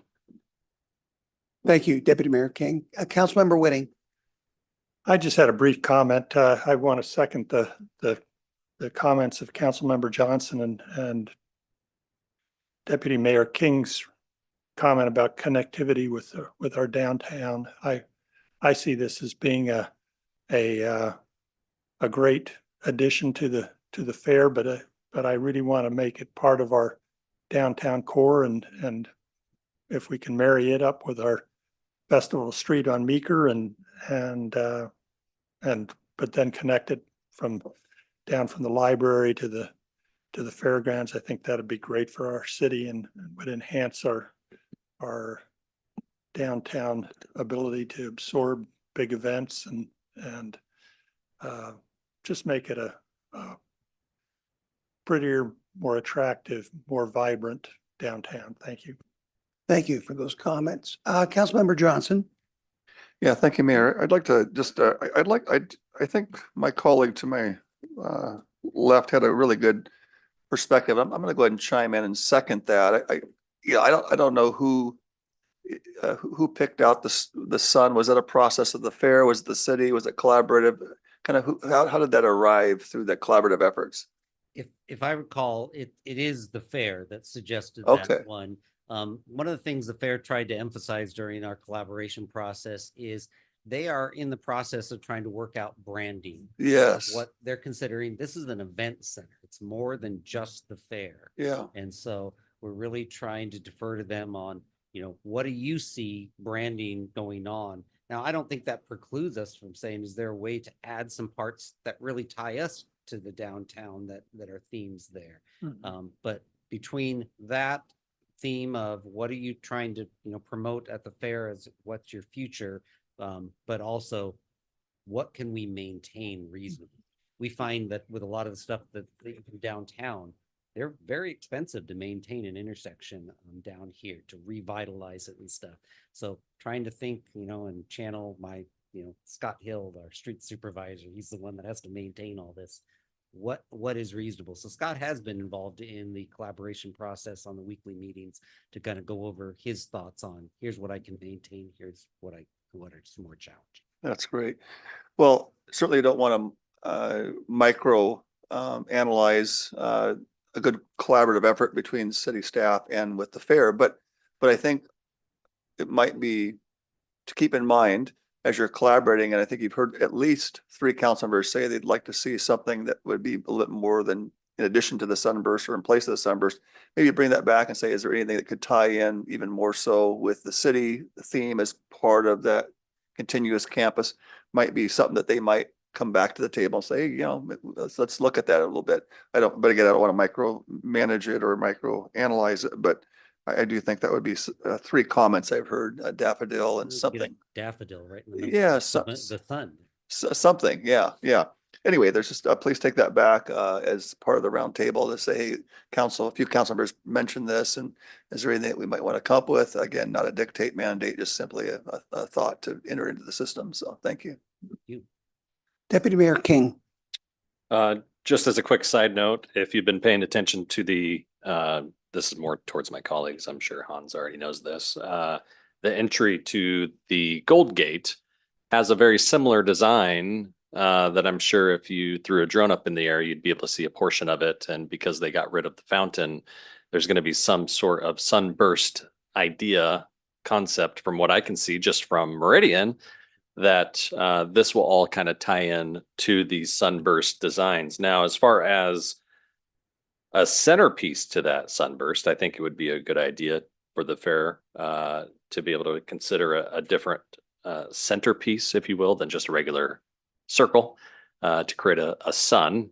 You can have the burst all you want. I think that having a logo in the center would be great. And just from my previous profession, if you will, the W should be a way to welcome people as they enter, and that's the way it should be turned around. But that's just my unprofessional opinion from 10 years ago. But it should be as they enter, not when they walk away. And it's an M when they're walking away, like move on. Well, they're looking for their car. They're not looking at the M. When they come in, they're looking down, they're looking up, and then when they're leaving, where did I park? And so hopefully this year we'll have that problem solved as well. But that's another story.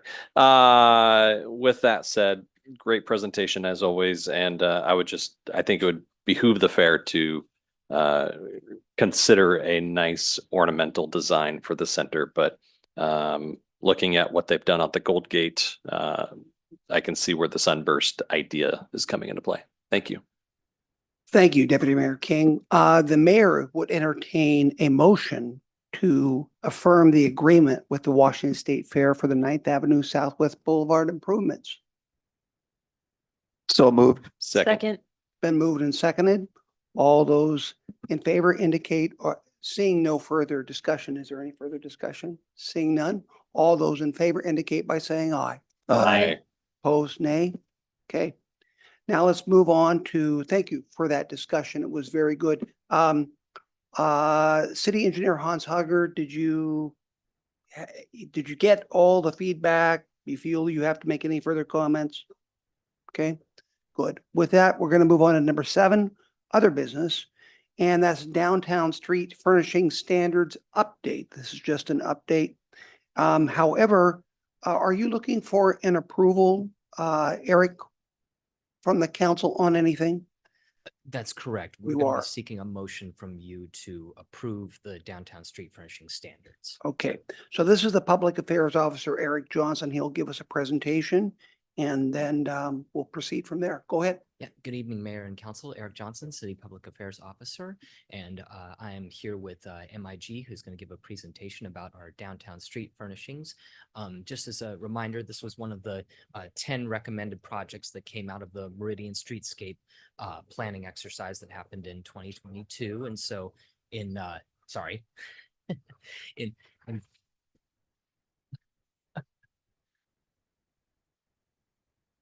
sec.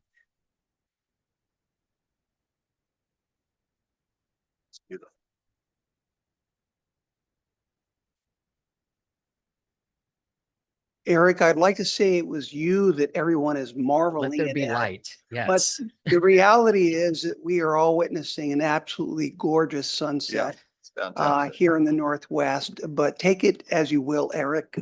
Proceed. Yeah, so as I had mentioned, this was one of the 10 projects that was recommended out of the Meridian Streetscape exercise that MIG did for us. So in 2024, we contracted with MIG to work on updating our downtown street furnishing standards. We gave you all an update in April on the different preferred theme concepts. You gave us all very great feedback on those. And so we are here to provide you with an update on the updated street furnishings. So I'm going to go ahead and introduce Justin Martin, who is going to lead us off on this presentation. And then we'll be, as I mentioned, we'll be looking for a motion from you to approve the street furnishing standards. Thank you. Thanks, Eric. Good evening, Mayor and Council. Thanks for having us here to provide this update. Let's see, forward on the slides. All right, great. And I think Eric went through a few of the things I was going to mention, but again, just hopefully this will be relatively brief, but just quickly go over what we're doing here. We'll take a quick just refresher slide of the existing street furnishings.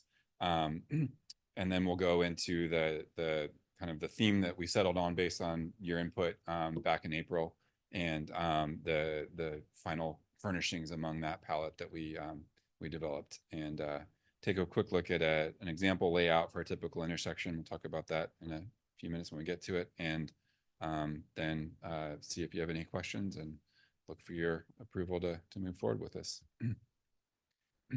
So just a quick slide, as Eric mentioned, this kind of came out of a whole suite of improvements that we recommended as part of the Meridian Streetscapes project, just looking at an overall kind of improvement to the downtown core and the Meridian corridor.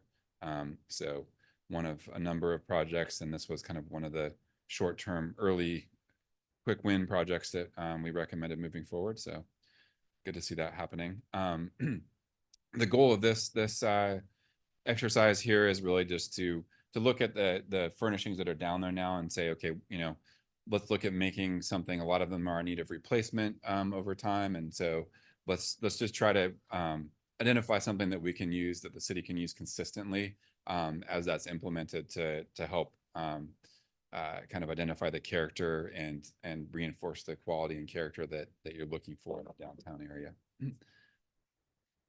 And then one thing I'll mention too is just the maintenance demands and costs. So, you know, obviously it's going to take some investment to replace the furnishings, but you know, overall part of the exercise was looking at things that'll provide good quality, and obviously those aren't necessarily the cheapest furnishings out there, but trying to balance that high quality with the aesthetic you're looking for, the usability, and in the long term help reduce the maintenance cost as those are replaced, and the ones that are kind of deteriorating now get replaced. So to that point, just looking at some of the things that are out there now, very few bike racks downtown. but that's one of the elements we were looking at. Waste receptacles. Probably the biggest two are the seating, the benches, and the planters. Those are really a characteristic of a lot of the downtown corners or intersections, and so it seemed worthwhile to look for something that could be used to replace those, especially those kind of custom concrete curving planters like you see in the middle of the screen here, the curving bench and the planter.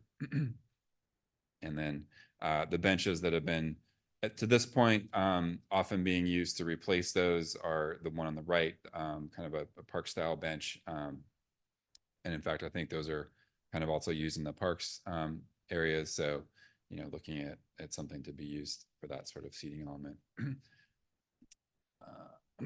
So again, the theme that was kind of settled on was the historic welcoming town center. Just evoking the quality of a classic classic downtown, smaller town feel, and thinking about some of the details that are there from the Meeker Mansion, and the existing street lights and flower baskets and so forth. So building on those elements. So let's see if I can. There we go. A little bit of the slide was obscured here. So yeah, without further ado, just getting into some of the final elements we've selected for this palette. So the bench, again, I think this was the one that we reviewed as part of this palette in April.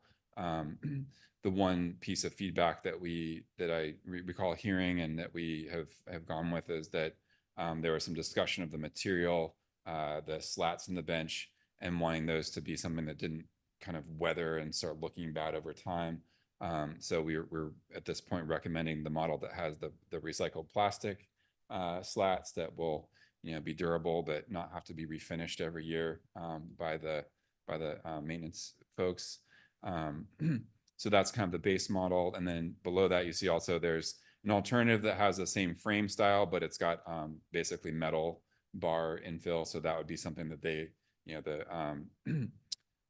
could be used in places where it just felt better to have kind of a solid metal bench if there's particular areas of we get a lot of maintenance needs or potential vandalism at this particular location.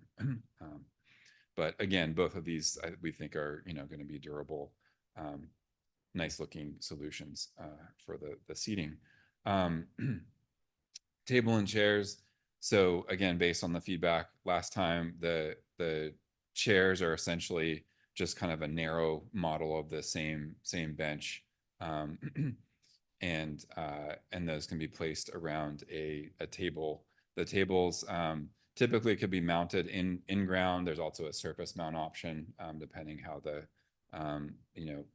particular details of the installation needed. And yeah, and then as it says here, that the table, the game board is optional. So they just didn't have a picture of it without that. And then those can also both come with the same recycled plastic slats to match the longer bench. The bike rack, there wasn't real strong preference or consensus on the bike rack models that we presented last time. The one that we've showed here came out of kind of further discussion with city staff. It's a high quality, nice bike rack. It looks nice. I think it fits the aesthetic of this palette, and it's also from a company that's based right up the road here in Woodinville, which is nice. So easy to obtain and get more of those. The waste receptacles, again, these were I think the ones that we reviewed with this palette, and the same, sorry, in the previous meeting in April. There was an addition that the staff was interested in having a receptacle that had a solid side. So the one at the lower end here, you see that, and that was so they can apply the decal artwork, like a vinyl wrap to them, and so that's an option that they can use. It's the same manufacturer, pretty similar form, but just it has a solid side, so they can use the vinyl wrap to in areas if they want to do that. And that one, the staff preference was to have the kind of rain bonnet lid shown at the top on the top models. That also comes on the bottom model, is available for that. It just didn't happen to be in the picture. And then last but not least, the planter. Again, pretty simple. Planter has like an internal container. Those would be used kind of in place of the planters that flank the benches downtown right now. And these, tie in pretty well with the waste receptacle style as well. So again, simple, kind of a very neutral aesthetic to a lot of these that I think ties in well with the character of the downtown here. So as part of the memo we're providing the city, we've given a couple example layouts.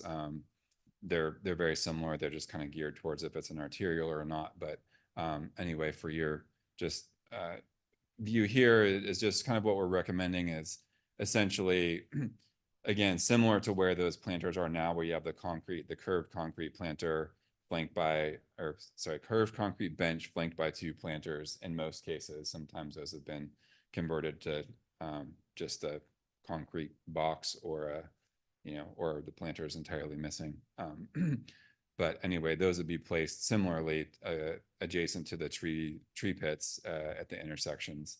And then also we're showing an option where you could have shown in kind of the pink color there, a table and chairs in lieu of the bench and planters. And then again, recommending that there's at least 2 pairs of waste receptacles per intersection so that people can get to those easily. And that is basically the core of the presentation.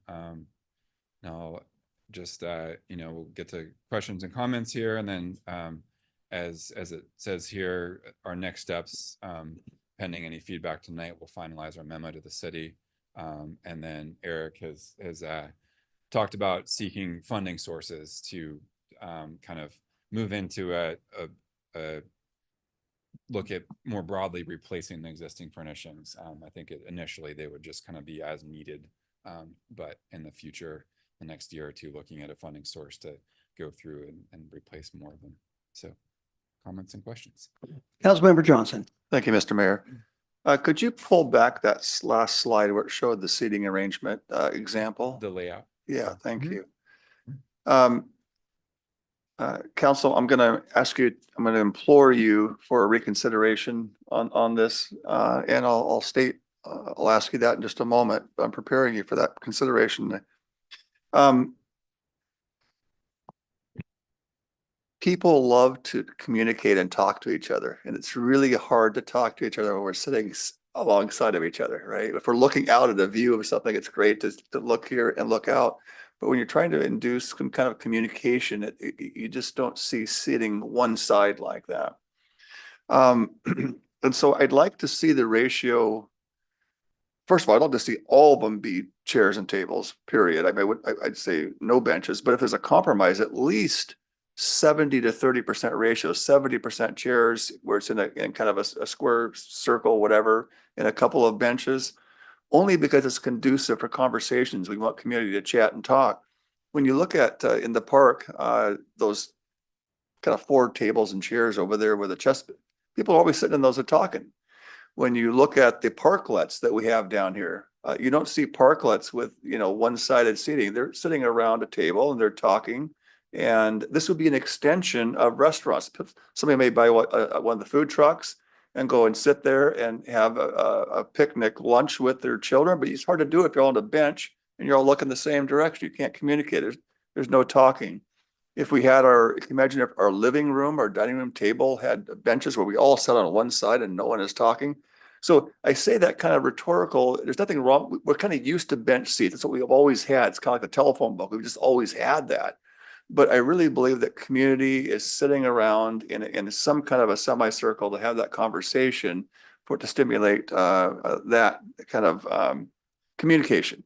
So I would petition and implore my colleagues to perhaps consider that thinking. If we're going to invest in furniture, let's have an extension of the parklets, but permanently set up in nice deals in the corners where people can go and break away and have a coffee and talk with a little bit more private and community space. So that's my only comment on that. I hope there might be some more feedback if there's any rationale support behind that thinking. Councilmember Adler. Thank you, Mr. Mayor. Thank you, Councilmember Johnson, for sharing a new idea and encouraging us to think differently. Somewhat along the Councilmember Johnson's comments is, Anthem Coffee Shop right here at the corner of Second and Pioneer. I'm very grateful for Anthem because I think in partnership with Main Street, continues to be very cognizant of the outdoor seating that they have. Certainly they have the parklet, but then, I think Anthem themselves put out the beach chairs. And then if you look at the east side of Second Street on the corner, just outside the spray park, I do believe that Anthem has been very generous to set some tables and chairs that they previously had right outside their doors, now move them over to the sidewalk where it's not impeding foot traffic or access to the sidewalk, but there is a pretty large chunk of area there that I think is being utilized very smartly. Because Anthem did, like I said, I think in partnership with Main Street, recently update the seating tables and chairs right outside their doors.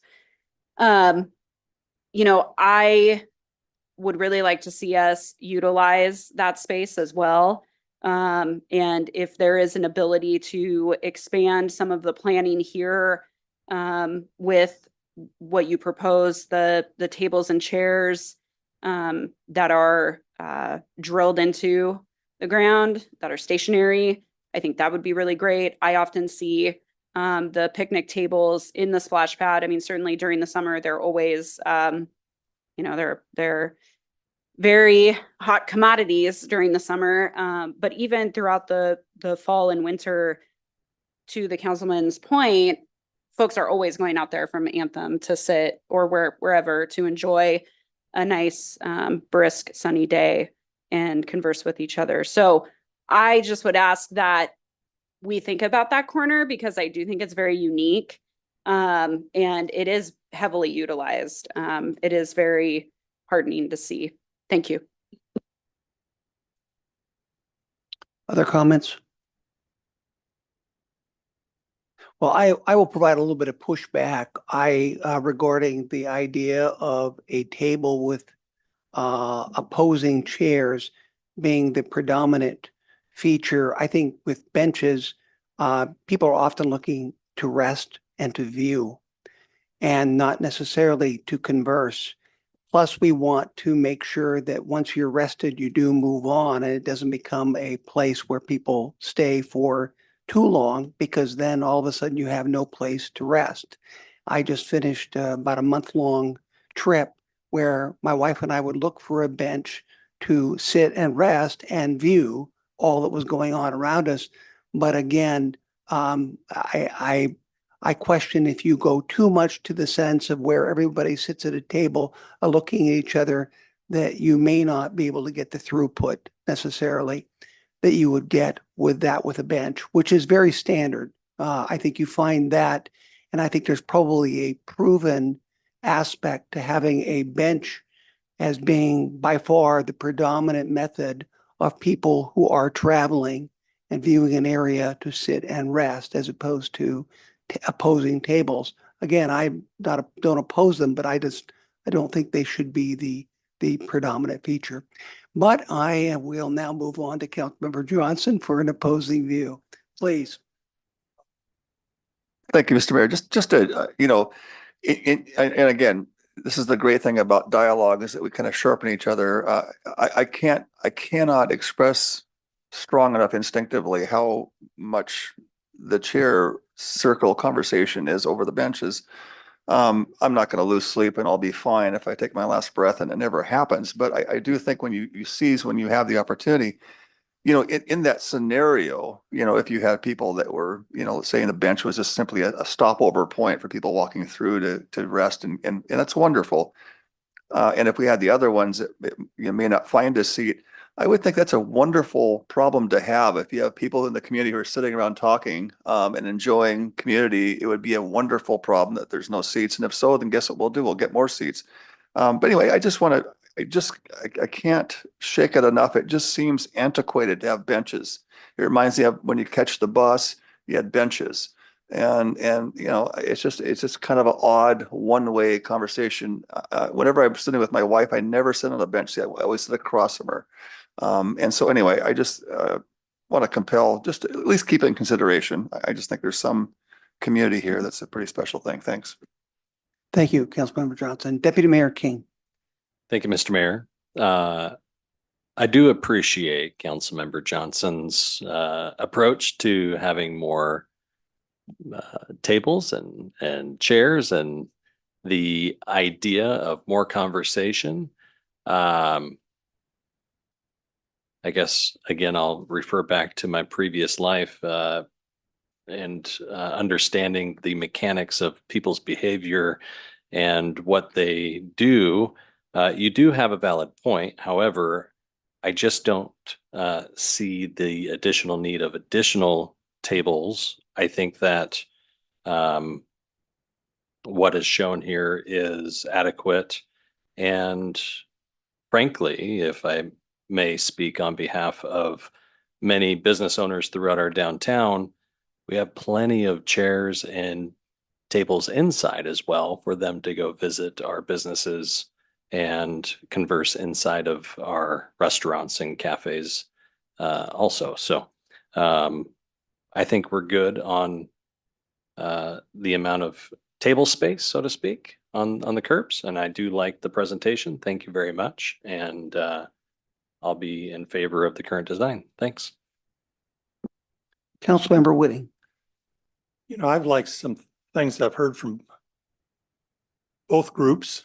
So as I'm thinking about this, a configuration that that kind of appeals to me would be a bench with a chair at right angles. So if you were a group of three, a couple of people could sit on the bench, one would sit at right angles, and you'd have kind of a triangle there. You know, having too many benches, too many tables. I'm not crazy about the tables, but I'd like the conversation concept. So I would advance the idea of a bench with a right angle chair. Okay, thank you. Councilmember Johnson. You know, I would be willing to compromise. I think that's all part of policy, right? I don't really care about the tables. I just want the sitting arrangements. So get rid of the tables and have 4 chairs or 3 chairs sitting around. That's the most important part. I don't need the table. I'm just saying replace the bench with chairs in a manner that you would sit across or in a square or semicircle versus a bench. So a table is a compromise. I say throw the tables out, replace the benches with chairs that face each other so we can have conversations. Even think about this, even from a practical standpoint, sitting at this dais, we're sitting here at a bench looking out. And here we are sometimes talking to each other, and we're not even looking at each other. We can hear each other, but very rarely does anybody ever look down when someone's speaking. It's just a very unnatural setup. And so anyway, I just think it's community vibes, downtown center should be facing each other. And I'd say throw the tables out as a compromise and replace them for the benches. Thank you. Thank you. Deputy Mayor King. Thank you, Mr. Mayor. Can we put a chaste lounge at the end of these benches?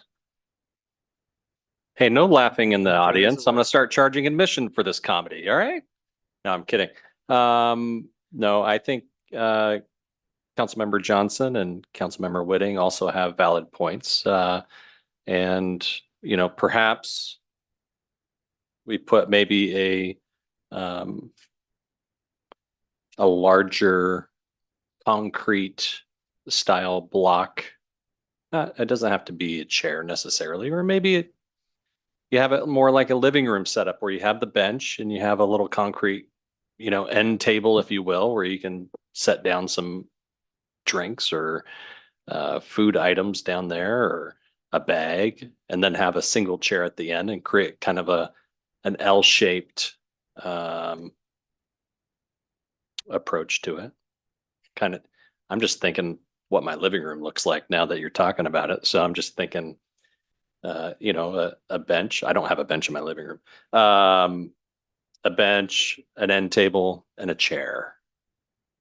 That kind of idea, concept. You writing that down, Eric? No? Oh, okay. You're like, I'm doing something else. You guys are crazy.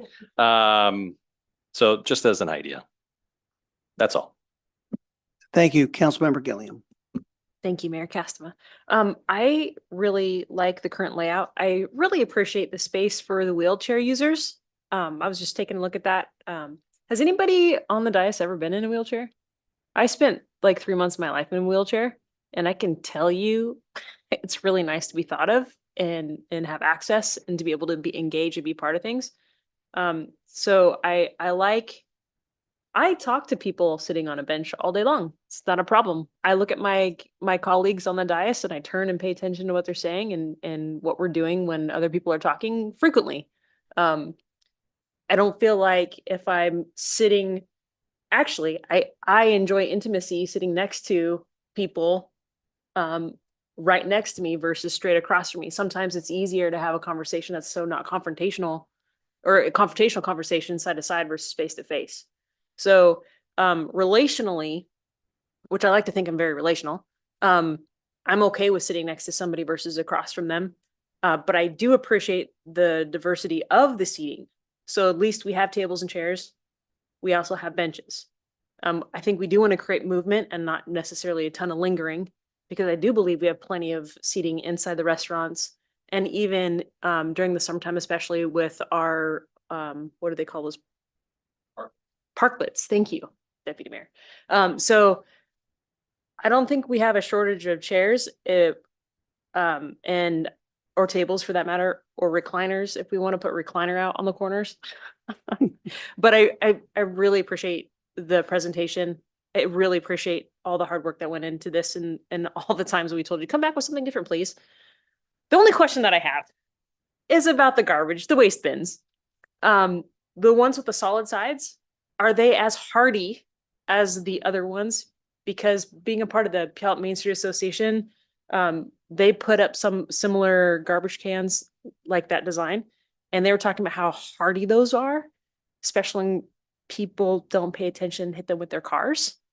So I was just curious if the solid waste bins were as hardy as the non-solid waste bins. Does that make sense?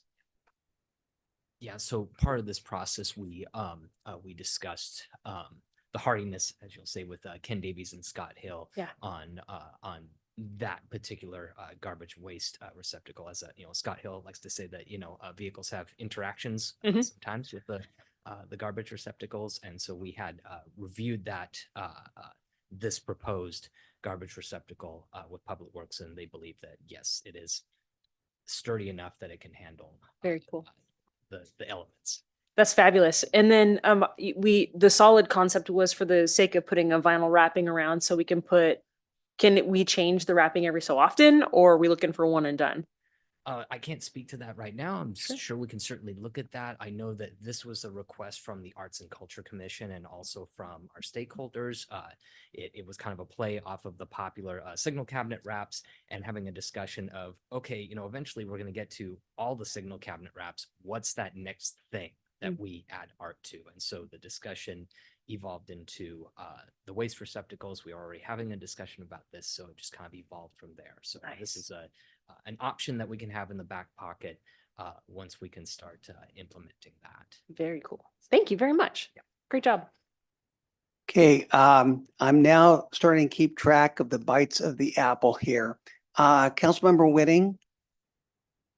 I just wanted to comment that I'm glad that we got the public safety building out of the way, so we had plenty of time to devote to this weighty topic. Thank you. Thank you for that profound statement. Councilmember Johnson. Yeah, that's only my fourth bite, but they're small bites. They're not like 20-minute bites, right? Well, you said that, not me. Yeah. Typically when we, like, for example, when they had their staff brings forth proposals and consultants bring forth proposals, they give us options, right, of menus. Like when we had the design, they gave us 3 options. Could we at least agree to potentially approve this, but bring back several options of furniture layout that we could at least approve of this one option? We're kind of this is all we've gotten, so we're taking it. But is it possible there could be an arrangement that might be better or conducive to all of us? Councilmember Johnson, we can do whatever we want. And if we want to make a motion where we approve these design standards, which would be the furnishings, and that we would like to see a final presentation of how they're arranged, we can make that kind of agreement. Yeah. I would just add that I tend to agree with Councilmember Gilliam that there is a lot to be said for the way things are traditionally done. And they're done that way because they're very time tested. And the idea of putting benches as opposed to opposing chairs with tables, that could well be because fact that, again, you look at any major city and benches are the predominant way they give rest to people. And if you so choose to converse with someone by looking at them directly, you do have other venues that you can do that. So I would say there's something to be said about time tested. And, but if you want to say we approve the furnishings, but we would like to see the layouts before they actually proceed to be implemented, we can do that in a motion if the members here on the council agree to such a motion. We don't even have a motion on the table right now. Did you just make a motion, Mr. Mayor? No, I did not make a motion, but I will, however, entertain a motion to approve the downtown street furnishing standards as they have been updated today. I will entertain that, but please, could someone make that motion? I make a motion to approve the current standards of furnishings. Okay, good. Second. Second's been moved and seconded. Now, Councilmember Johnson, if you'd like to amend that to say that the actual layout distribution of these comes before the council, you can put that amendment forward. I would like to say just what you said, Mayor. I'd like to make that amendment that the staff will come back with various options of arrangements. And there can be, 3 different options. And it could be the same one that you gave us tonight, which is fine, but maybe 2 other options that we just don't know because we haven't seen them. Okay, that would be my amendment. Okay, is there a second? Only if there's a Chase Lounge. No, seriously, is there a second? Second. Okay, been moved and seconded. Councilmember Whitting, you're there. Would you like to speak on final passage or would you like to speak regarding this amendment? Okay, all right. Okay, thank you. I appreciate your restraint.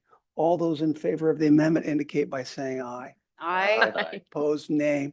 Okay, now let's move on to the final approval of the standards. Do we have anyone who would like to add to this? The apple's getting very small. Anyway, with that, all those in favor indicate by saying aye. Aye. Aye. Okay, opposed? Okay, with that, Eric, I hope that you've received adequate information. Yeah, and if I may, I just wanted to add something. So as part of the final deliverable with MIG, they're going to be drafting a technical memo, which includes different layout examples. And so we can take the feedback that we heard this evening and apply that to some examples that we can then share with you. Okay. At a future date. So yes, we had anticipated some feedback on this, so we wanted to make sure that we were on the right track before we finalize the draft memo. So thank you. Thank you very much. Okay, now let's move on to the city manager's report. Yes, thank you, council. There is a meeting next Tuesday on the 27th. There will be a few items on there, 2 in particular. One will be on the downtown parking plan. There's been a study done, and so staff will be bringing that back along with a consultant. and presenting that to you for some initial feedback.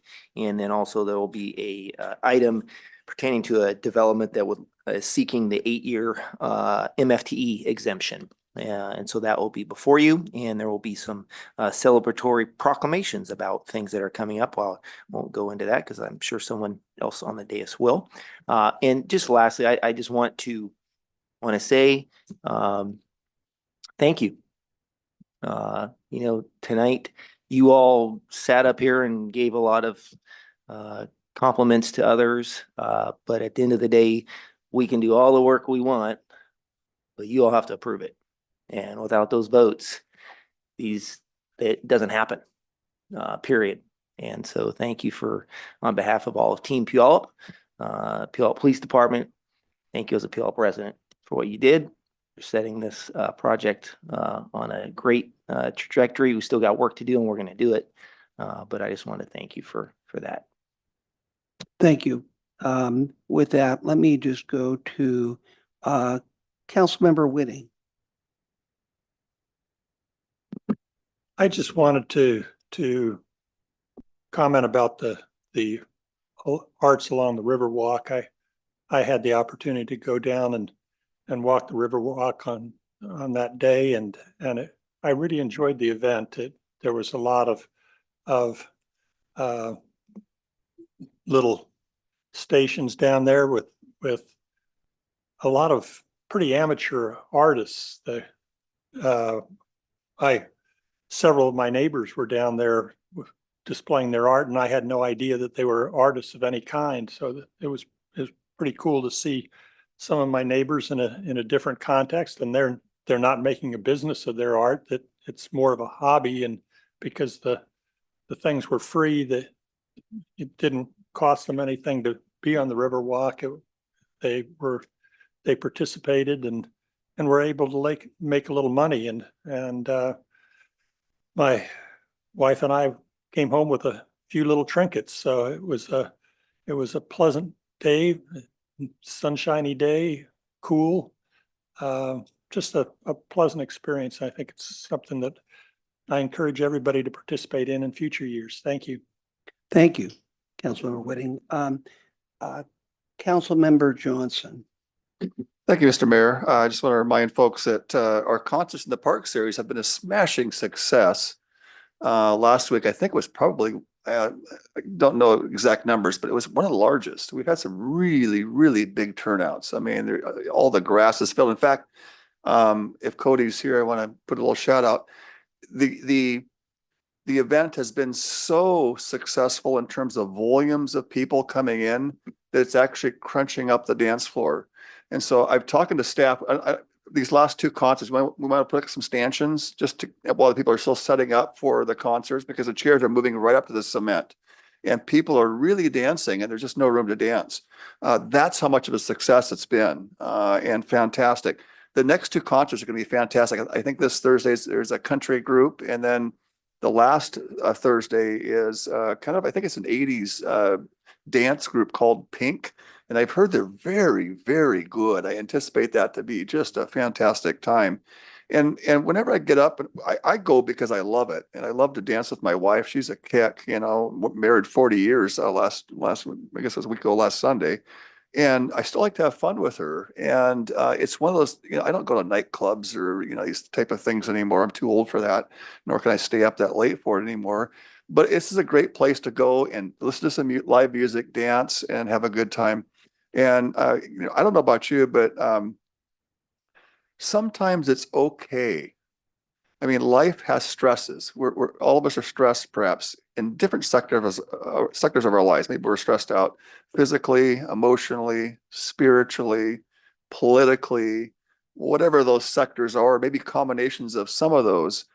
And life can get really hard. And when I go into moments like this, it's a moment in time where I could forget about those problems for a while. Now, when I get done and go home at night, the problems are still going to be there, but it's okay to take a time out and just smile and enjoy life a little bit. And what more than to do that with our community? And it's just a great event. So anyway, that's that. And then the last thing I would say is those of us in our city who believe in the exercise of their faith, to continue to pray for our city, pray for our county, our state, and our country, because certainly I think prayer is necessary, needed, and helpful. Thank you. Thank you, Councilmember Johnson. Councilmember Gilliam. Thank you, Mayor Castema. Happy 40th anniversary, Councilmember Johnson. That's a big deal. So you and Deborah are a beautiful couple, and she's an amazing lady, and you are one lucky dude. You could tell Deborah Councilmember Gilliam said that. Sorry, moving on. I wanted to invite citizens of Puyallup to take a walk in our downtown community because we have some new additions of murals. There's a fabulous brand new mural on the Larson Glass building. Holy cow, it's amazing. I drove by it and before they did the grand opening and I was like, whoa. And then they did the grand opening and I was so bummed I couldn't make it because I can't walk. I had a total knee replacement surgery 3.5 weeks ago. So I've been stuck at home and I've been wanting to come to community events and just kind of be with everybody. But I drove by it on my way to physical therapy and I was like, wow. Also outside of Lick's ice cream shop, there is a metal reproduction vintage postcards installed out there. So I just really implore the citizens of Puyallup to just take a saunter and go to your favorite shops and play a little I Spy with your family and check out all the unique, beautiful murals that we have. Take a selfie. Maybe we should have a selfie challenge where you just find all the murals in downtown Puyallup and tag the city of Puyallup and just share your favorite one.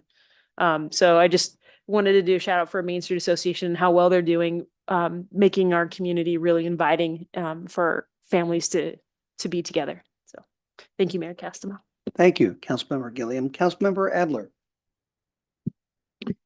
Thank you, Mr. Mayor. I have appreciated the opportunity tonight to gather once again after our short summer break. And I hope that folks were able to take time to relax and recharge, or in Councilmember Gilliam's case, as she just shared, get a new knee, a brand new knee.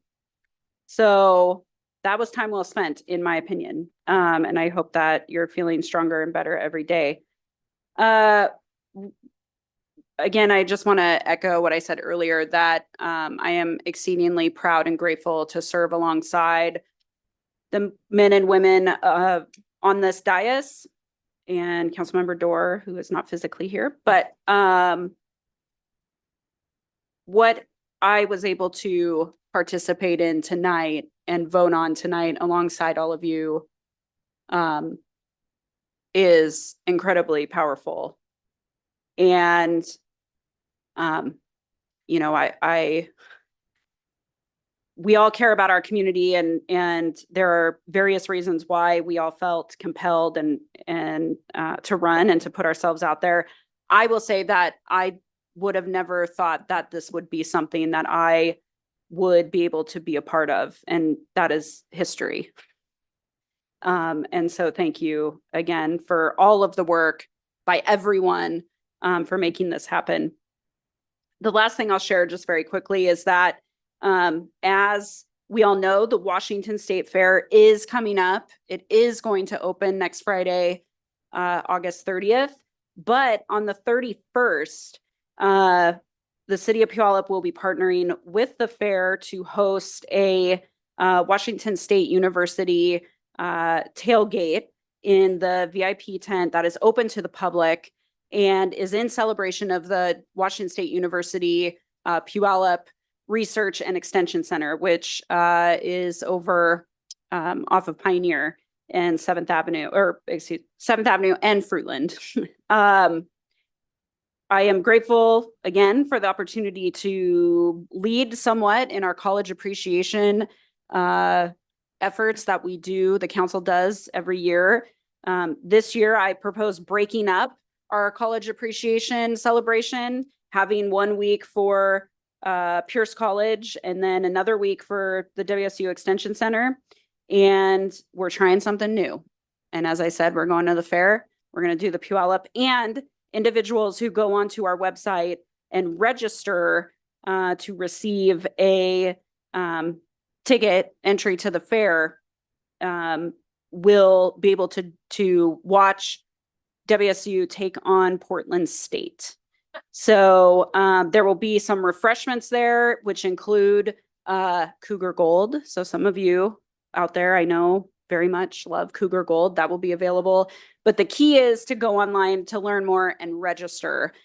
We are capped at the number of tickets that we are offering for this event. But it is going to be a really terrific day. It's a new day for WSU in their football journey as part of whatever their conference is now called, which I don't remember. But please join us. We are so grateful to have the WSU Puyallup Research and Extension Center. This is a way for us to elevate them while celebrating with Cougars throughout Puyallup and throughout the South Sound and the state. That's on August 31st, Saturday. And kickoff is at, the doors will open at 10:30. So that's the key. Thank you. Thank you. Deputy Mayor King, please. Thank you, Mr. Mayor. I do have a few things to go over. I've been busy while you were gone, and I had the opportunity to visit the groundbreaking ceremony for the Puget Sound Energy Operations Training Center that's going to be put in place over off Todd Road, just behind Fred Meyer's distribution center over there, where they will be able to put together a great training facility for not only their folks, but first responders as well. They're going to be putting together basically a little city, if you will, to simulate some issues that may arise during their emergency planning. So they have a great facility that they're going to be putting together over there. And I will be sharing the silver shovel that they gave us that's engraved for that groundbreaking ceremony. That'll be in the council office. So be on the lookout for that, colleagues. Concerts in the park. Yeah, just going off of what council member Johnson had mentioned, I think there was about 3,000 there this past weekend, or this past week on last Thursday. And I had the opportunity to close out the event, and he wasn't kidding. They are encroaching up onto the stage, and where, Councilmember Johnson, he needs about a 20 by 20 area just for himself and the breakdance moves that he throws down out there. But I had the opportunity to close the concert down last week, and it was such a memorable moment as we were able to get the crowd into a great celebratory video, if you will, for our very own Puyallup South Hill Little League that was able to play in the Little League's World Series out in Williamsport, Pennsylvania. This Little League organization has been around for about 30 years. This team has been playing together for about 3 years. And unfortunately, they were eliminated in the first 2 games over the weekend. But, Puyallup showed up last Thursday and gave them a great cheer. We had the entire park yelling, "Go Puyallup, go." And I was able to send that off and put it on on my deputy mayor's social media page, and shared it with everybody and shared it with the team. And the coaches got a good kick out of that. And so even though they didn't make it through the entire World Series, they were able to enjoy the moment as there were 10,000, just over 10,000 baseball players throughout the nation, throughout the world, that were competing to make it to this World Series for the Little Leagues. And for them to be a part of it is a huge milestone that they'll be able to cherish for the rest of their lifetime. So congratulations to the Puyallup South Hill Little League for making it all the way to the Little League World Series. Puyallup is proud of you. And if you have some time for us little guys up here on the dais, we'd love to see you and stop by and say hello. And And I got to figure out how I can buy one of those green World Series hats. Those are pretty cool. With that, the Cowboy Crawl put on by the Main Street, I believe. Is that correct? Happening this Thursday. And from 4 to 8. So it happens right outside City Hall here. I believe that's where they're starting. Let's see, what else do we have going on? We have the ribbon cutting for the sculpture in memory of past council member and just a great city leader, Rosemary Eckerson, that was installed right across the street from here at City Hall by Arts Downtown. Arts Downtown has a great organization over there that they've put in 50 unique pieces throughout our downtown. The ribbon cutting will be on August 27th at 5:30 p.m. You can visit artsdowntown.org for more information there. Also, I was able to get, I think all the council members got this, a list of our major development projects for 2024. We have 25 major developments happening here in the city, and I'm sure you can visit our website for more information there. But Puyallup is booming, and we're excited about that. So make sure you visit our website for more information regarding that. And lastly, just before I came into City Hall tonight, I was listening to the news on the radio on the way here. And looks like there will be a correction on the jobs report from the Bureau of Labor Statistics that reported a miscalculation on the jobs created here from 2023 of March to 2024 of March. And they're looking to have a correction of minus 600,000 to 1 million less jobs as reported. So that would actually make sense as to why things are the way they are. So looking forward to the rest of the week and the stock market is what I was trying to say. And seeing how that performs. I'm sure interest rates will come down officially now, and things will be looking in a different direction over the next coming months, and looking forward to that as well. Thank you. Thank you, Deputy Mayor. Appreciate that. Well, folks, after 10 years of dealing with the issue of public safety, after probably close to 40 public meetings, after various proposals coming forward, and the concern in this community that our facilities have been inadequate, tonight, this council made a decision that solved that problem.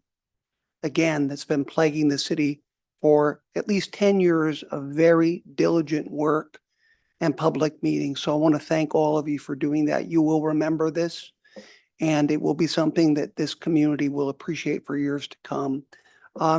I appreciated the comments about all that is happening downtown, all the very small things that are taking place, things like putting murals down in various sides of buildings, the photographs. I think of the daffodils that we paint in our sidewalks, or the concerts in the parks that we do.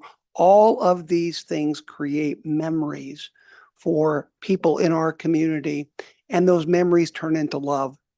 And people are very proud to say they love this community.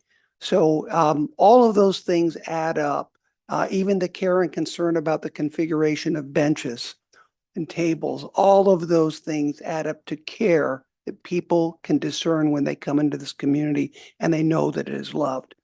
For the last 30 days, I've spent the time in Europe. I've always, as you know, my dream has been to bicycle around the world, and I've spent much of my time bicycling across the United States throughout various parts of Europe.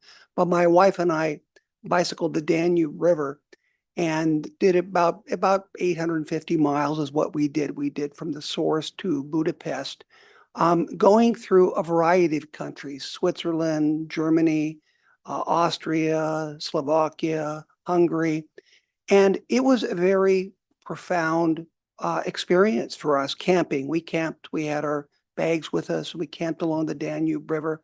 And, you know, I'll give you an example. Our very first day, we did about 22 miles, not very much. We averaged about 50, but first day was 22.